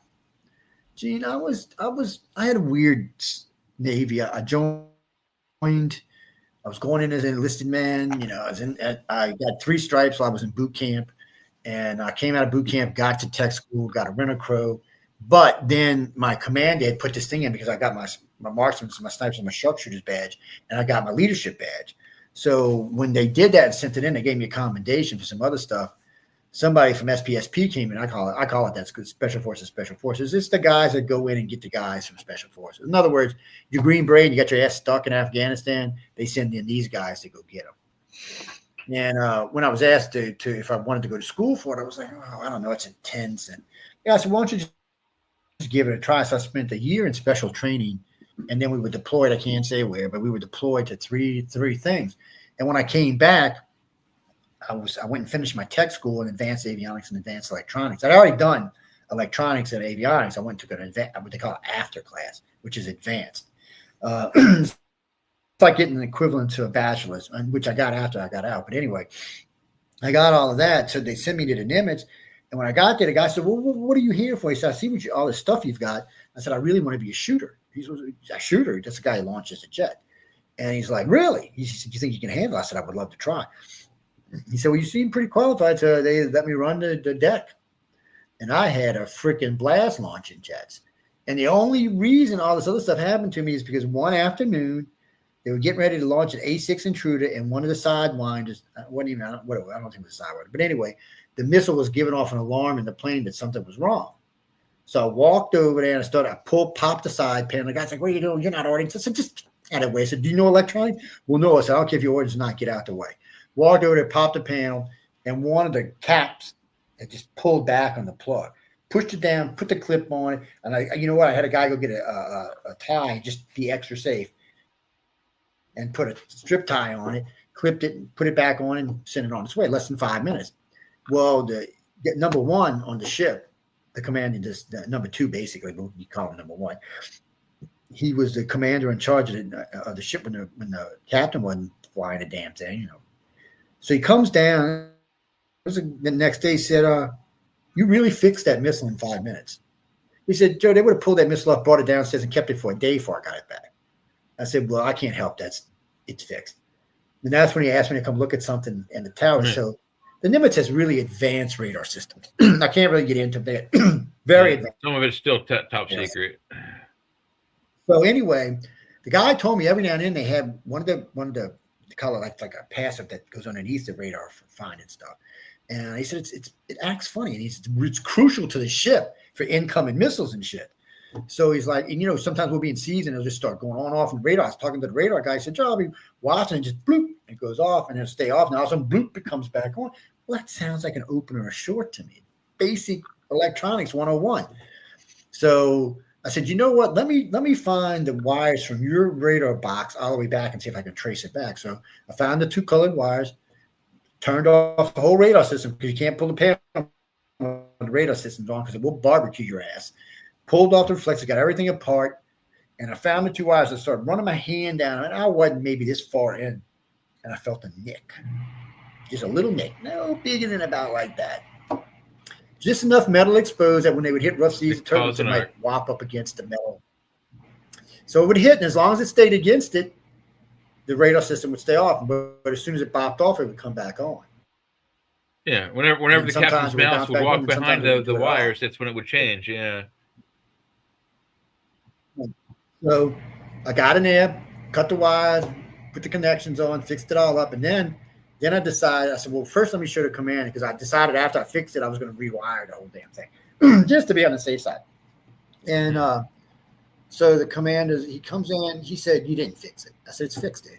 I said, it's already all back together. It's working fine. I'm over there beating on the side of the thing, kicking it and shit. He's like, dude. I said, we got any rough seas? Let's go put the ship in rough seas so you can see for yourself. So he looked at me. He goes, there's no way you could fix it. He said, do you know how many people have looked at this? He said, I've had electronics off of three different submarines come up here and looked at this. This freaking ship has been in port and they couldn't find this. He said, every electronic tech on this ship they're dealing with idiots then. Years has been looking. So I'm like, and I just looked at him and I shook my head. I said, you're fucking kidding me, right? He says, why are you being so smart? So shut the system down, shut everything down, popped off the panel. I said, okay, you see them two wires right there? I said, run your fingers along there. Poop, he felt this thing. I said, you feel like clip on it? He said, yeah. I said, I just reconnected the wires. I said, there was a little nick. I said, it probably happened during installation. Somebody was pulling a wire and it caught and they just jerked it. And then the wire came loose, but it made a gap in the wire. He said, you're fucking kidding me, right? He said, you're not telling me that a little 5 millimeter gap was shutting down the radar system on his ship. And I said, well, if you don't want me to tell you, I won't, but that's what it was. He come on fucking glued. So I said, he said that, and then tells me, thank you very much. I appreciate it. Go back to duty. So I went back to duty. I'll bet the shipyard heard hell about that one. Then. Well, yeah. So a week goes by. I hear this come over the PA system. Mr. Montaldo, they call me by rank. Actually, I was what they call Rent-A-Crow Petty Officer, E4. Anyway, they call me. Now, look, when you're enlisted, you don't get called in the captain's office. If you're getting called in the captain's office, you're enlisted, you're fucking going to jail. You're in trouble. Yeah, you're in big trouble. So I'm crapping myself going, what the hell did I do? I'm thinking of everything I could have done that might have caused a problem. So I walk in, and he looks at me. He says, sit down, Mr. Montaldo. He said, I'm not even calling you by rank because I got to talk to you about some stuff. He said, are you honestly telling me in less than 5 minutes you fixed a fucking missile on my ship and a radar that's been fucking around for 10 years? I said, first off, sir, I said, I don't understand why they just didn't pull all the wild harnesses and change the fuckers in the beginning. I said, this is a crucial piece of equipment for this ship. I said, if you would have been in combat when this went on, you'd fucking be dead today. Because it would have glitched off when a missile was coming in. Guess what? It would have been. And he just looked at me. He said, I don't understand. He said, what are you? I said, I have a degree in advanced electronics and avionics. I said, but I was already an electronics geek. I said, I build my own computers when I'm at home. I said, I just like electronics. It's a natural for me. So he looked at me and said, well, I can't let you in my conning tower as an enlisted man. So he looks up, he said, I'm going to give you a field promotion of lieutenant, JG, a junior grade lieutenant. And he said, in 3 months, I'm going to make you a full lieutenant. Sure enough, 3 months later, he gave me full lieutenant. I'm like, cool. 2 years passes, and I'm still got like 4 years left in it this time. He goes, I can't hold you back. He said, I'm going to promote you to lieutenant commander. And I was like, you're fucking kidding me, right? Guys, first off, my salary went up through the damn roof. So lieutenant commanders make good money, but it's better than that because he knows you get hazardous pay and sea pay along with your regular pay. So I was raking in the bucks. And since I had to work in the reactor room, my hazardous pay went up to the roof. And so I got, how many pips are you away from captain? oh, you're like 3, I believe. No. Is it A 3? lieutenant commander. Yeah, you're up there. You're close to being a captain. They well, technically it is. Well, it would be. I guess it might be 1 actually. I think it's 1. Lieutenant commander and then captain. Commander, yeah, I think it is. I keep because every now and then I forget. Wait a Oh minute. no! It's lieutenant commander So and then commander, and then it's a lieutenant so commander, then it goes into commander, then it goes captain. into Yeah. captain. Yeah. Okay, so anyway, right. So I wasn't. I didn't even know what to think about it. So this is the best part of this whole story. That 6 months passes, I get a letter from my commanding officer for special forces. And so I go give it to my captain, and the number 1 goes, Joe, you outrank him. Just fucking tell him no, which I did. He was a chief. I'm a lieutenant commander, so I've way outranked his ass. I said, I'm not telling him anything. I said, if he wants me, I'm going. That's what I came here for. That's what I'm doing. I'm here to save lives. Dude, and the captain looked at me. Huh? My captain looked at me. Good. No, my captain says, he looks at me and goes, you're not fucking going anywhere. Get your ass back to work. He picks up the thing, calls command. Command forwards the call to the guy. He says, he's not coming back. Bitch to whoever you want. You're not getting him back. Now, you know, chiefs and master chiefs and all got really big pull. Don't think they don't. They do. They like a fucking captain in their own right. So he called somebody at command. So this, what did they call him? Commodore called him. And he says, I don't fucking care. If I got to call fleet command, he's not leaving. I said, do you realize what he's done for this? He's not going anywhere. And the only reason I even got out is he retired the year I left. If I wouldn't, because he said, if I stay, I want you to stay. I'll give you a big bonus. And they had offered me $50,000 to re-up. And he said, if he'd have stayed out there, he'd have got me $100,000 to re-up. And he said, I would have promoted you to, you'd have been a full commander. He said, you wouldn't have been number 1 on the ship because you don't know enough about the ship yet. But he said, you'd have been a full commander. And we had 3 commanders aboard the Nimitz, but only 1 was number 1. And let me tell you what, that son of a bitch knew that ship, every crack, every creek, everything. He used to tell me about stuff hidden behind, because we had 3 bowling lanes on the ship. And he used to tell me stuff that was hidden. Yeah. You know, there's two bowling lanes in one of the clubs inside the hotel. I was in there last night. Yeah. 2 different two lanes period, or 2 different places that have bowling lanes in it? Because no, it's 2 lanes side by side. It's two lanes side by side. We so got when you 3 walk in minutes the left. right here. Oh yeah, man, I was hanging out with y'all. Why don't you not forget food? We got 3 People, I minutes wasn't left supposed to come because talk. Don't Whistle at Night. Don't Whistle at Night is on at 10:10. Yeah, 10:10. That's when they come on. But what the hell? There you go. Commissioned officer ranks from ensign to fleet admiral. So I guess Jack, we're just actors. Don't pay no attention to us. But with the captain, it's got the colonel's birds there. So I guess that's the same equivalency in pay in other departments. You know, that's this Well, here a is captain is lieutenant. equivalent to a That colonel. used, that used to be captain's bars though a long time ago. This is captain in the Army right here. Well, just remember, there's colonels in every branch but the Navy. But a Yep. captain of a ship is as high as It's colonel is in equivalent. any other branch. Right.